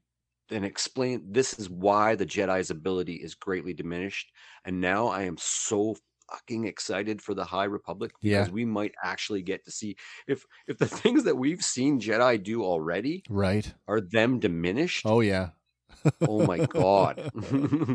Oh my god. And it speaks to things we've already seen too, like when Alderaan is destroyed and Obi-Wan, you got to imagine that all the other Jedi that are active at that point had the similar, like, he was overcome. He's lessened by it. And it's not just a moment either. He barely can hold the lightsaber in the duel with Vader. Like, he's got to sit down. Like, he's overwhelmed with the amount of, like, you got to imagine the sheer terror and the panic on Alderaan at that moment. Yeah. Like, if that's the type of I'm going to call it feedback that they're putting out into the galaxy to cloud them on a galactic scale. For me, that's the canonization of the reason for the Clone War. Yeah. And it makes it actually it's one of those little retcons or an addendum, if you will. Right. It makes it so much more powerful. It does. You cloud a Jedi with fear. That's why when they fight Sith in duels, the Sith are always tempting them. They're almost saying, "Join me." Yeah. Like, give into your hatred, give into your fear, because they're trying to cloud the Jedi's ability to use the Force, and it makes so much sense. And I can't wait to see what a Jedi can do without that cloud over them. Oh my goodness, it's crazy. So back in the hangar, we've got this moment where they have this conversation about wanting to go after Maul, and that Bo-Katan says that they've been tracking Maul for several months. So it's been a while. That's right. You're right. Yeah, and then she goes on to add that she got some transmission codes from the Pikes when she was on Obadiah in the arc that preceded this one. That's right. So then, and Anakin says, "Well, what were you doing on Obadiah?" And then Ahsoka is like, "Well, it's a long story and it's not really relevant," which is funny because she never gets to recount that story. And when you think about it, this moment in the hangar that they're having is actually the last time that Ahsoka is going to see Anakin Skywalker as This is Anakin the moment Skywalker. She tells Rex about. Rebels. Yeah, exactly. Or I think that's Ezra, actually. That was the last time I ever saw him, when Ezra finds the hollow of him doing the lightsaber forms. Right. So we know it. She mentions that was the last time that she ever saw him before the war started, or just before the war ended. Yeah. That's right. Yeah. As Anakin Skywalker and not Darth Vader. But we know that, so she says that that Maul is back on the, what is it? It's Sundari? The capital city? Sundari? I think that's what it's called. Yeah. And, well, how certain are you of this? And Bo-Katan says that he arrived 2 days ago. And this is the point where it gets kind of saucy here between them, because Obi-Wan's like, "Well, what do you want from us?" And she's like, "Well, I don't have the forces to basically lead a siege of my own." Right. And this is where, they start talking about the war effort, and we talk about those treaties again, where it's like, if the Republic can't invade because we'll be breaking treaties that are hundreds of years old. Yes. That whole idea of so you get that sense that Mandalore, the peaceful movement of Mandalore and these treaties, like they've been peaceful people for a long time now. Like, yeah, it's tenuous too. Anakin even says, like, we need to finish one war before we start another one. That's right. Yeah. So essentially, it's left where Obi-Wan is going to basically take it to the council and let them decide. Mm-hmm. And Ahsoka doesn't really like that. She's not really satisfied with that answer, but there's no other way to handle it. Right. But essentially at that moment, the fly in the ointment, we catch up to Revenge of the Sith finally. That's right. So there's a moment though where Obi-Wan goes off because he's going to go report that. And Anakin's like, "Well, wait a minute, I got something for you." And that's so right. they go off and they enter the hangar again, and there's Rex and a portion of the 501st. And they're all lined up in parade formation, and they've all painted their helmets now to basically reflect her facial tattoos. That's right. Which I thought was, I never really got that whole, like, I get it. It's cool visually, but like, this is another one of those why questions that I had. Like, why did they feel the need to repaint their helmets? Oh no, but I need that clone trooper. And so, yeah, well, that could be the reason right there. Maybe you know what? Again, they even rebrand them. They're the 332nd. 332nd. Once they're divided. But the funny thing is, Rex, he's holding his helmet under his arm, and it's got the paint job on it. But when they go back to Mandalore, he's wearing his normal helmet again. He is. He's also promoted to commander here. Yeah. Yeah. Good for him, by the way. Yeah, by the way. Yeah. I mean, and you talk about sort of these relationships and friendships and seeing things from their perspective. Rex gets a really cool moment in this arc. And you really do get that, that sense of like how close he was, that they were in terms of like friendships. Mm-hmm. So the moment is kind of interrupted. She gets a moment where she gets to sort of inspect the troops, as it were, where she kind of walks up and down the ranks and kind of looks at them. And then she comes back to talk to Anakin, and he's like, oh, and I've got one other thing for you. But that moment is interrupted when the klaxons go off, and the ship is basically put on high alert. And the door flies open, and Obi-Wan comes in, and it's like there's been an attack on Coruscant, and we're ready all troops because we're about to jump to hyperspace. And so he's like, well, there's been an attack, or no, he comes back and he's like, is there? He talks about the assault on Mandalore. Has it been approved? And he's like, no. We're going to Coruscant because General Grievous has made an attack on the capital. And so Ahsoka, in a moment that's very Anakin-like, has this outburst. She's like, so what, you're just going to leave them to themselves? And, Obi-Wan's like, well, that's, right now we need to go where we're needed. People need us. And she's like, yeah, people need you. She's like, no, the Supreme Chancellor needs you. Right. The Republic needs you. Yeah. So she's really bought into that idea that, what Barriss had said to some degree is true, that the Jedi have fallen away from their traditional role as peacekeepers. And exactly what Dooku tells Obi-Wan. Yeah, it is. Captured on Geonosis. He's not lying to him. No, he's not. I feel there's some real parallels there, like when you say that, between Barriss Offee and Dooku. Like when you read the novelization of Revenge of the Sith, you really do come to this sort of, in Attack of the Clones, really, that Dooku believed he was right. He believed that he was doing the right thing by leading the Separatists, but he didn't realize that he was being manipulated at the same time, right? No. Yeah. No. But yeah, so there's this barb exchanged between Ahsoka and Obi-Wan about how, Obi-Wan says, you're not being fair, because he's of the opinion that, we go where we're needed. And right now the people on Coruscant need us. And she's like, no, the Supreme Chancellor needs you. And the whole, you're not being fair. And she's like, I'm not trying to be. I'm not trying to be fair. I'm not trying to be. She basically throws it in his face that, you're doing his bidding and have been for this entire time. And then she takes it a step further by going, I'd forgotten, you've forgotten what it's like to be a Jedi. And she said, and so did I, until I was reminded what it means, to the people who need us. That's right. And referring to the earlier arc where she's being more like the personal assistant to people in need, more of like the superhero. Yeah. Right? Yeah.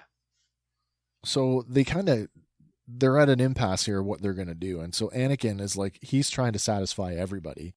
He's like, well, I'll split the 500 first, and Ahsoka can take them, and go. We'll promote Rex. Yeah. And Obi-Wan's like, well, Ahsoka is no longer a member of the Grand Army of the Republic, so we can't do that. And that's where you get to this, well, we'll just promote Rex to commander, and Ahsoka can go along as an observer. That's right. And it's like, and there's almost this like, there's an undertone, but Ahsoka says, well, if Master Obi-Wan agrees. Like, There's something there underneath that where there's almost like this, I don't know, it's like a disdain for him, I don't know what's there, but there's something there that's sort of subsurface. Yeah, I mean, he's trying to uphold the order while it's crumbling. And you got to think, like, he's our favorite character, yours and mine both. Yep. And you got to think, in his heart of hearts, he knows too. Yeah. And he's still going through the motions, though. He's going to ride this ship till it goes down. Yeah. He's gonna. He wants to cling to those the traditions and to the things that he holds, that he thinks are true and are real and relevant. Good soldiers obey orders. Yeah, I mean, he even says it in The Phantom Menace. He's like, he says to Qui-Gon Jinn, if you would only heed the will of the council, you'd be on the council. And Yoda says it to him at the end. Yeah. Qui-Gon's defiance I sense in you, and that we do not need. Yep. Where there's this ideological, rift between the Order and maybe some of its members, and of course this is just one more example of that. And going back to the fact that the galaxy is in pain and the Jedi are diminished, when Yoda even says in one of the films, like, more and more arrogance are the Jedi becoming, more, more proud, less, so there's that whole sense of all these things coming into play. Yeah. Obi-Wan is trying to do the right thing, what he feels strongly is the right thing. Yeah, so at this point, there's some talk about what's happening. They actually make a reference to some off-camera stuff that shows up later in some cutting room stuff where they talk about, what's the status of the Chancellor, and Obi-Wan says that Shakti has been dispatched to go to him, but we haven't heard from her. That's right. Which is alluding to the cutscene where she's kind of in the bowels of Coruscant, and she's actually she's killed. In that scene. Yeah, I think is it Grievous himself that kills her? I believe so. I think it is too, yeah. And I think they talk about it in the novelization as well. But yeah, so that's... She has two different deaths, yeah, actually. Yeah. yeah, there is, because she actually... non-canon death as well. What's her non-canon one? I can't recall off the top of my head, but I remember it's different than Grievous killing her. Okay. But we don't see her again. No. Ever. No, not in this or the films. No. So yeah, there's Obi-Wan essentially agrees to it. They split the 501st in two, and essentially now we're gonna split our forces and we're gonna go two different ways, but not before Anakin is finally able to say, "Listen, I got one other thing for you," and he presents her with this wooden box. And with the wooden box, he kind of gives her the look of like go ahead. And so she, if you're gonna face Maul, you're gonna need these. That's right. I think is the line. And so she opens up the box, and therein is her lightsabers, which she had dropped over the course of the arc where the temple was bombed when she was on the run. Yeah, two different times she drops her lightsabers. Yeah, drops one in one episode and another one in the next one. One she drops in it's like a viaduct or something. Mm-hmm. And then the second one is dropped like in this like weird, like in between a bunch of like machinery and stuff, but she loses them essentially. Mm-hmm. So now it's like, here's your lightsabers back, and she takes them, and of course she ignites them. And then we have this moment of like, you and I talked about this, and I was struggled with it. Like suddenly her lightsabers are now blue. It was about a week too. We sort of struggled with it. We're back and forth on it. Yeah. Cause I mean, I was speculating that maybe just in his presence, he changed the color of the kyber crystals. He's a very powerful Jedi. Yeah. And then this morning I found, I guess, the canon explanation. Yeah. I mean, I went so far earlier this week, I went so far as to tweet Dave Filoni, who doesn't really tweet very often. He's like a once or twice a year kind of tweeter guy. But I asked him, I said like, hey man, like, why did Anakin change Ahsoka's lightsabers to blue? Were they broken, or is there some other reason for it? Because her sabers, she has a yellow blade and a green blade. Turns out he gave us the answer, but the Force works in mysterious ways. Sure does. So you want to go? You want to run through this?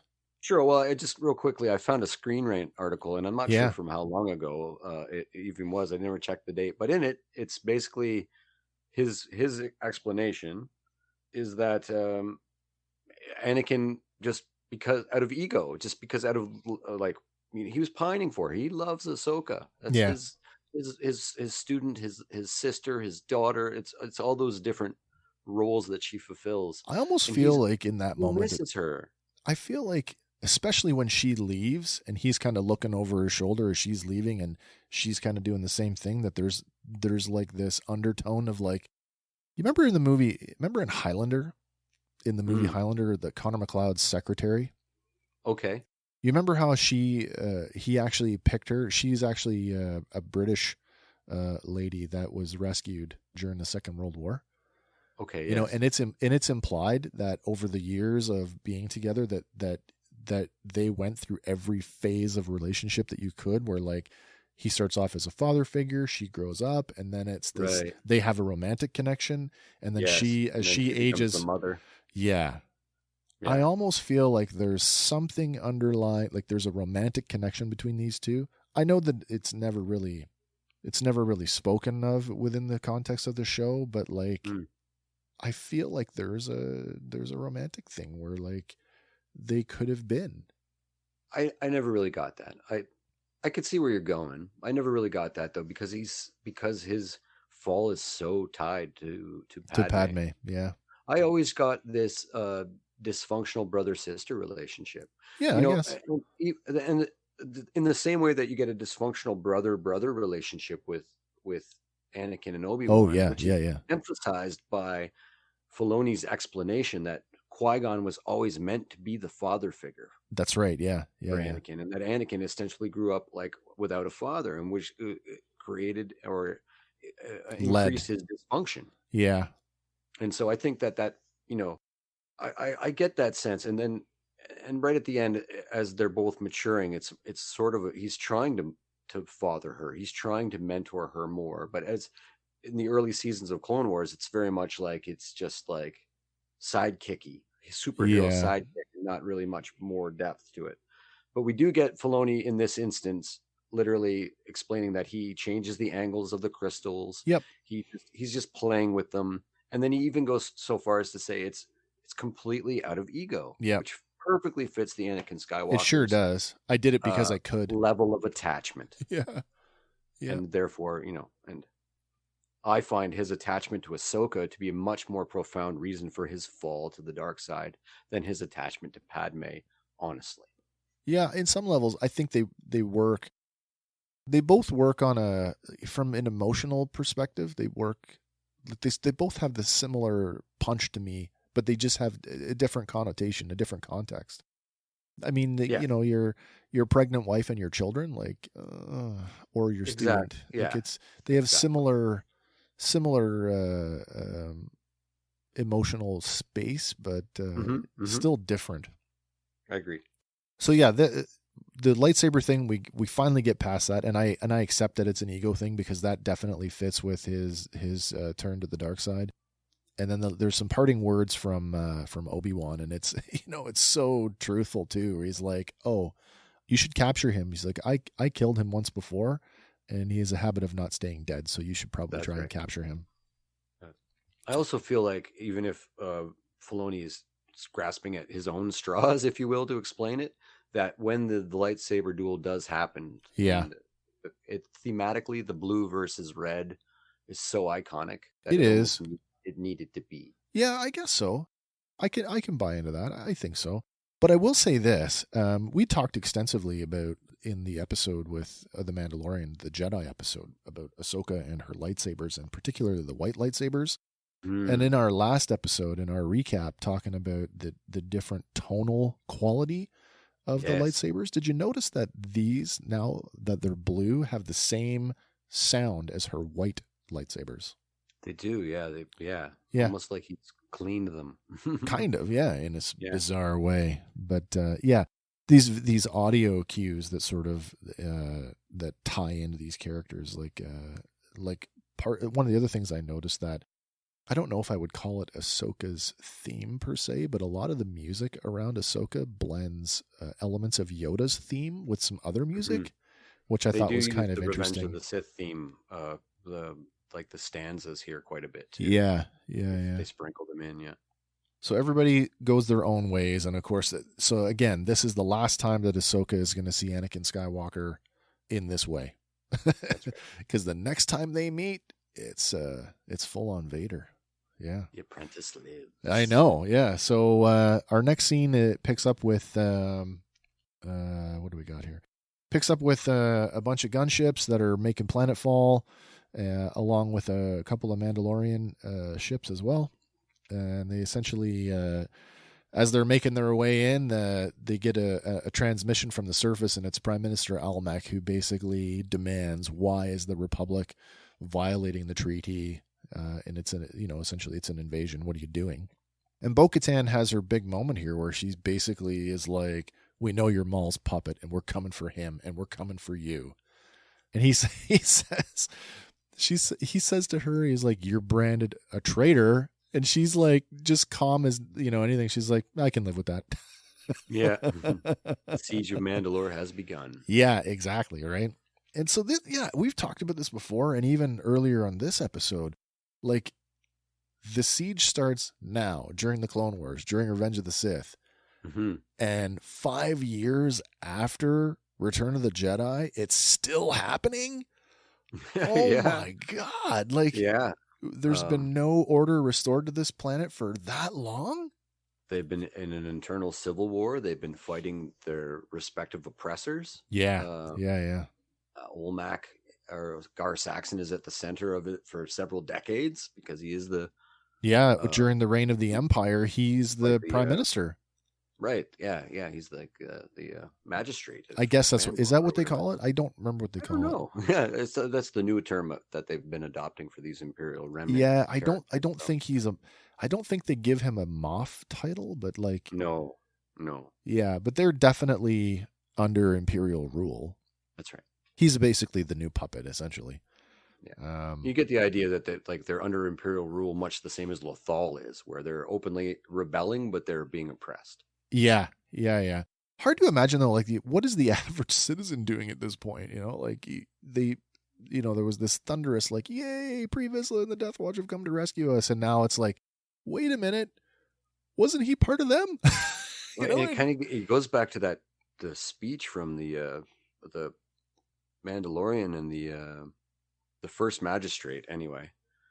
The one that's actually trying to procure Grogu in the beginning and saying like, look at the galaxy. It's peaceful. It's calm. As far as the client. The client. Werner Herzog. Measured by any metric. Werner Herzog. Yeah, that's right. By like peace and prosperity, and that's the general consensus of the average citizen. These guys are just the cops. Remember how bad it was before when there was clones killing Jedi and Jedi killing clones and battle droids everywhere? And this is much better, isn't it? There's a couple stormtroopers over there and they're just arresting people for, And so to the general citizen, it's not the evil empire yet. It's the people who won the Clone War, and they're just trying to reestablish order in the galaxy. So the rise of the empire is very much like that. They don't really start oppressing people until they get the Death Star. Yeah. So Bo-Katan basically says, she's fine with being labeled as an enemy of the people and a traitor. That's right. And then Ahsoka basically looks and says, you're nothing like your sister. It's a nice little moment. So meanwhile, at the royal palace, you've got Olmec basically tells Gar Saxon to prepare for an attack, and basically orders Rook Cast. Yes. So Rook Cast, they tell her to basically prepare the syndicate, the army, the what do we call them? The Shadow Collective or the Crimson Dawn. Their army essentially get ready for this attack. I want to talk about Rook Cast for a second because it's not a character that has any real prominence, but I want to just, do you remember back in the West End games, in the D6 West End games? Jodo Cast. Jodo Cast. Is this a callback to that character? 100% is. It 100% is, yeah. So Jodo Cast had this reputation as being like a Boba Fett knockoff, that he wore Mandalorian armor and adorned it very much like Boba Fett, to the point where he was mistaken for Boba Fett. So he just kind of rode the Boba Fett's infamy and used that to get higher paying bounty jobs. Yeah, he was in the Marvel comics too. He's like Leia meets him, and that's when they explain that they're that particular shade of armor. Yeah, the green on the gray. Yeah, is the Mandalorian's police force. Oh. In that it's no longer canon anymore, but that's, okay. All these members that Leia meets when she goes to Mandalore are all dressed exactly like Boba Fett. The armor is identical. Okay. The colors are identical. Well, even still, like, and look that at emblem with the flower or the leaf. Yeah, right, that's on all their armor as well. Okay, and that's it doesn't have the little F below it for Fett, but that's the insignia of the Mandalorian police, super police, or whatever. Okay, yeah. Almost like the protectors that we see in Rebels. Yeah. So that's a deep cut into there haven't been a lot of deep, like we're back in the lore, right? Yeah, so that is a deep cut, and it's she has to be that guy's ancestor. I would think so. I mean, right? Yeah, she comes well before him. It's one of those names where, like, if you didn't know, it's just a name. But like to us, it's like, wait a minute, where have I heard that before? Yeah, it's a flare in the sky. It is, yeah.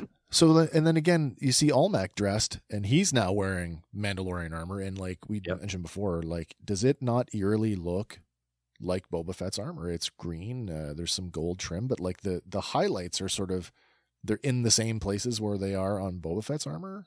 Yeah, absolutely. So you got to wonder if there is a ceremonial sort of quality to that paint scheme, or is it representative of a ranking thing?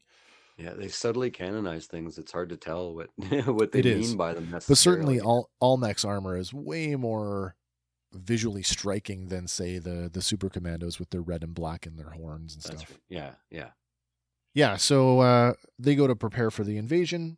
And Saxon cautions Almec and says, it's been a long time since we've been involved in a fight like this. Are we ready for this? And of course, he kind of basically thinks that they are. And then we get the invasion itself. And so they basically, there's this really cool sequence where the gunships are sort of making their way, making planetfall.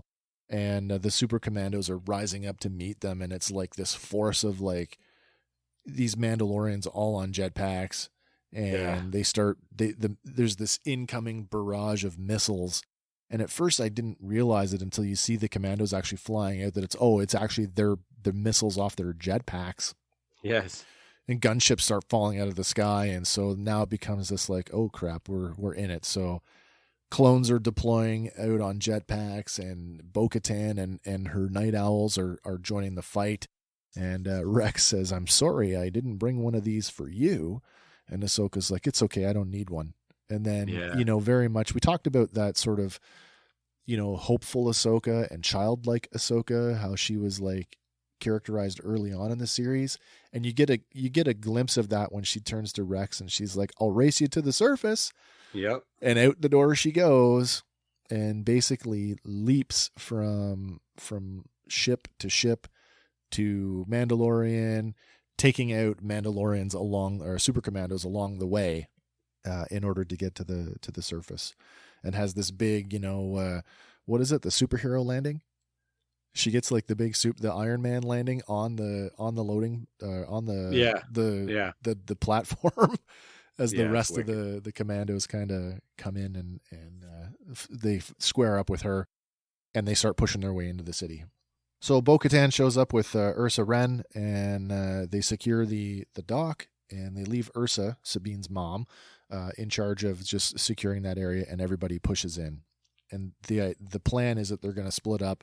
You're going to have one set of forces are going to go directly to the throne room, and where's everybody else going? Right. So you've got Gar Saxon, who's been dispatched to the docks, right, to basically put into play the plan, as it were, from the side of Maul. And Maul does have a plan, because Almec even says, oh, our Lord, it's as our Lord had predicted that they brought a Jedi with them.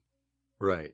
Except he's expecting Kenobi. Right. So essentially Gar Saxon basically is being overrun by Bo-Katan's or Ahsoka's forces, actually. And so Almec says, well, then retreat to the Undercity. And so they do, and that kind of draws Ahsoka down into the underbelly of the city. Meanwhile, Bo-Katan and her forces have busted into the throne room, have this like crazy, crazy fight between the Super Commandos and her forces. And eventually they subdue Almec and his forces. I want to talk a minute here about one of the big inconsistencies that I've noticed between the things that we saw regarding Mandalorian armor in The Mandalorian versus what we saw in the Clone Wars. And it's interesting that, it's really a minor thing, but it's kind of funny how much emphasis the Mandalorian put on the durability of Beskar armor and what it can take, and how we see, Din Djarin essentially, be the bullet magnet in several episodes, right? And he just keeps going. But we see in Clone Wars, these these big protracted battles, and like Mandalorians are dropping, on single blaster bolts, and they go down. So I'm like, I mean, I've had to rationalize it a few ways, and I what I've come up with to sit okay with me is that the clones are probably trained for soft targets, and they're high. You know what I mean? I do. So I'll take a little pinch of that. Yep. And then I'll take perhaps the blasters are tuned to a higher caliber. I'll take a little dash of that, and I'll even throw in a little. Maybe not all Mandalorian armor is made out of Beskar. I kind of got the sense that parts of what Din Djarin was wearing in season 1. Oh, these definitely weren't. Not when he's wearing a shore trooper pauldron and shore trooper gloves and the back of the hand bits, which he's still wearing. And then I'll sprinkle it at the very end with, I think maybe Din Djarin had a gun kata, if you will. Yeah. Where he, similar to like a hockey goalie, is throwing himself in front of the puck. He's actually so good at fighting, where we thought maybe he was kind of more haphazard, but maybe he's actually so good that he's moving his body to put the plates in front of the blaster bolts. He certainly does that in the episode where he does that for Fennec Shand. So that little recipe of all those things added up, I'm okay with it. I think it's safe to say, like, what's the colloquialism? There's the chink in the armor. You know what I mean? Like every armor has its sort of weak spots, and I'm much more agreeable to the idea of like the armor itself.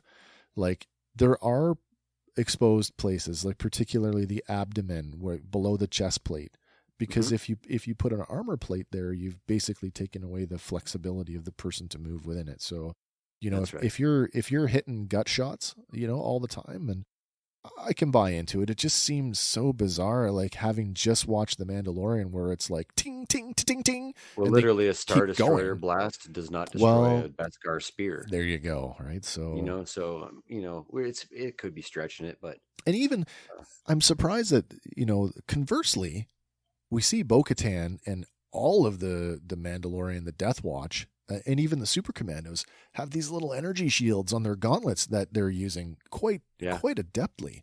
We don't see any of that in the Mandalorian. Like they've completely abandoned it. It's very true, but perhaps it's because the Mandalorian weapons are tuned to a higher different. Yeah, it's entirely possible. You know what I mean? Yeah, perhaps if you've got better armor, you're certainly going to develop better weapons. Yeah. So we have this whole thing play out where we've got Almec in the throne room now subdued, and we've got Ahsoka and her clones basically chasing Gar Saxon into the underbelly of the city.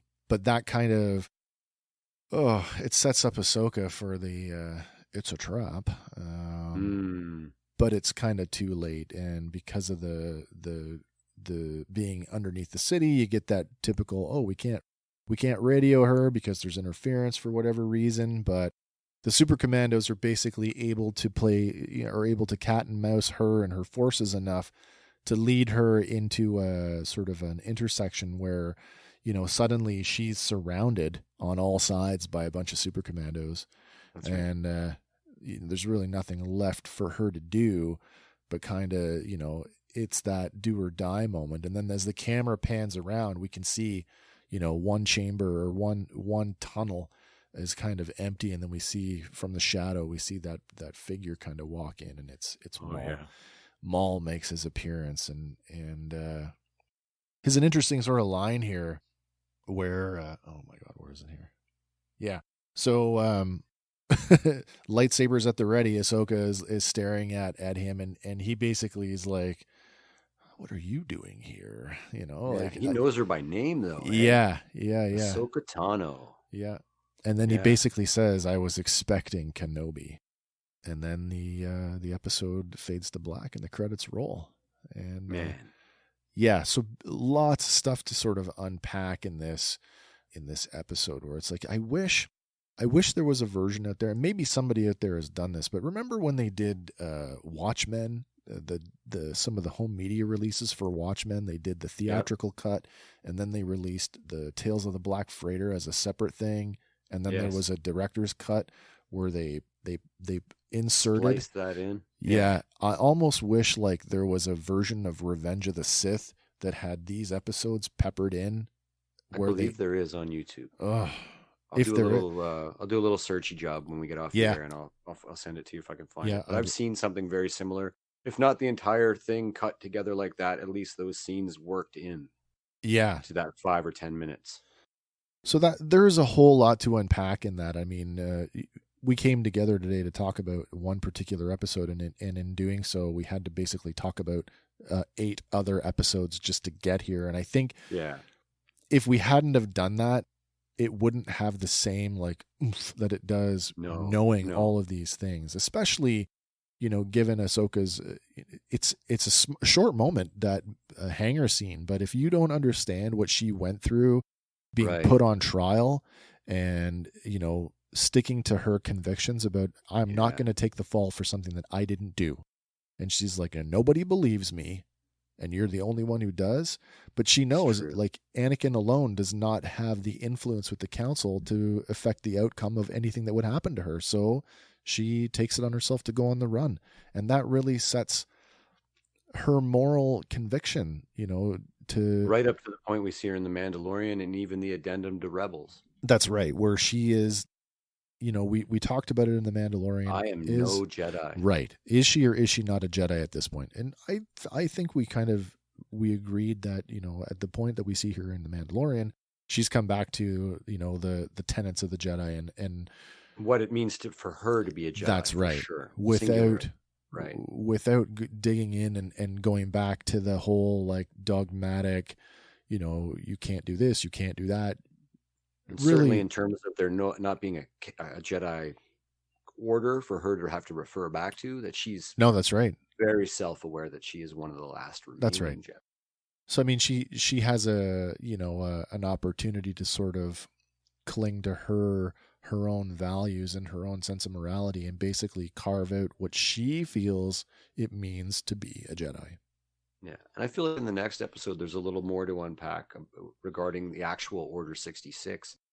In terms of its origins. And we get we get the movie and we know what it is. And it was just a word that Palpatine said to Cody on a thing. But you really get those episodes, and we'll save it for next time. But those episodes with Tup, CT5358, and with Fives. That's right. You get to understand what Order 66 is, and that it's a defective inhibitor chip. Yeah. And that it's an implant, and it starts, and we're going to definitely need to unpack that to give the listener the full depth of how deep Order 66 goes. Yeah, because like I can't remember what season it's in, but is it Fives? Oh, it's Echo. I think we went through this before. It's Echo that basically unearthed the idea that there was the inhibitor chip and that there was something potentially sinister going on there. And of course, he's essentially silenced for that because you can't have that getting out. No, and and there's this whole thing where Ahsoka is, you know, trying to, she's involved in that, like trying to help the clones and Anakin, and, you know, they're all trying to help these clones who were ostensibly from the outside lost their minds. Yeah. I mean, the shock value of, you know, your loyal troops, which are loyal to a fault, suddenly are, you know, murderous. Like, why are they turning on me? Exactly. You know, so it's important to really understand why that's happening. And it comes up later. Like you see, I wondered, you know, when you see the reaction that Rex goes through, and you see him struggling with that, I wondered because Cody, who arguably, you get the sense, at least from Revenge of the Sith, I got a sense that Cody and Obi-Wan were closer than what we saw them portrayed throughout the series. But he didn't struggle one iota. Like, okay, yep, will do. When the order is given, he's like, yep, okay. Like, I think that a lot of it, I think a lot of what, and we'll get into it eventually too. I don't want to say it, but I think a lot of it is Rex getting stuck in the wording of Order 66. Yeah. And because he's fighting the fact that on a technicality, she's no longer a Jedi. Right. And I think that's where the brainworm is in that moment. Oh, maybe. I don't think he's resisting so much the fact that he's trying not to kill Ahsoka Tano, his friend. Yeah. I think he's trying to rationalize that the Order might not include her. Maybe not. She's not a Jedi yet. Well, we could argue that a couple of different ways. Anymore. Really. Yeah. And we'll get there. I'm just going to play devil's advocate for a second, and I'm going to talk about some other media where you have those purge troopers who are kind of holdovers, the last sort of batch of clones, and how they end up turning on the Inquisitor because somebody invokes Order 66 and they basically see the Inquisitors as Jedi and kill them. Yeah, and that's not the only time that's done. There's a Jedi after. Yeah. It's in the Marvel comics, and the Jedi is essentially being overwhelmed by some other Force wielders and clones. Yeah. And yells Order 66 to them, and they immediately turn on the Force wielders that they're with. Yeah. And manage to escape. So it's still part of the clone programming. Even like you could ostensibly just walk up and say it to a clone and trigger them again. It's like and so actually we have I shouldn't say we, she gets mad at me sometimes, but I have a joke here at home. Sure. I'll look at the dog and I'll look at her, my wife, and I'll say to the dog, Order 66. Get her. It never happens. Oh, that's funny. But Lauren hates it. I can see why. Yeah. Well, folks, there you have it. That is our look back at Old Friends Not Forgotten and a whole lot of other content as well. So if you guys want to get caught up in the week between now and our next episode, all I would say is remember, go back to Clone Wars Season 5, start at the episode Eminence, and watch until the end of the season, and then you'll be just as informed as we are right now, and it'll really... Even if you watched 5, 6, and 7 straight through, you'd be caught up because the stuff that we're about to talk about with Tup is the beginning of Season 6. Yeah, essentially, yeah. Well, I don't know about you, but I think I've said all I can say about this week's episode. I'm looking forward to... Super happy, yes, sir. Yeah, looking forward to keep the conversation going next week when we talk about the next one, and I don't have the title in front of me. Anyway, we're going to talk about the next one next week. So, if you've got nothing else, I think we can pretty much call it here. I'm clear, man.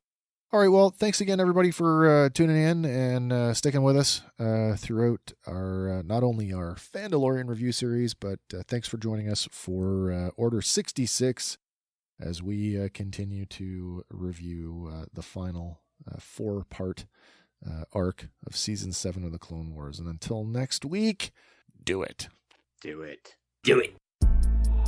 Hey, guys. Thanks for listening to Fandom Power. Be sure to like us on Facebook and follow us on Instagram and Twitter. Stay tuned for our next episode where we'll be talking about another one of your favorite fandoms. Fandom Power is a Sawcast production.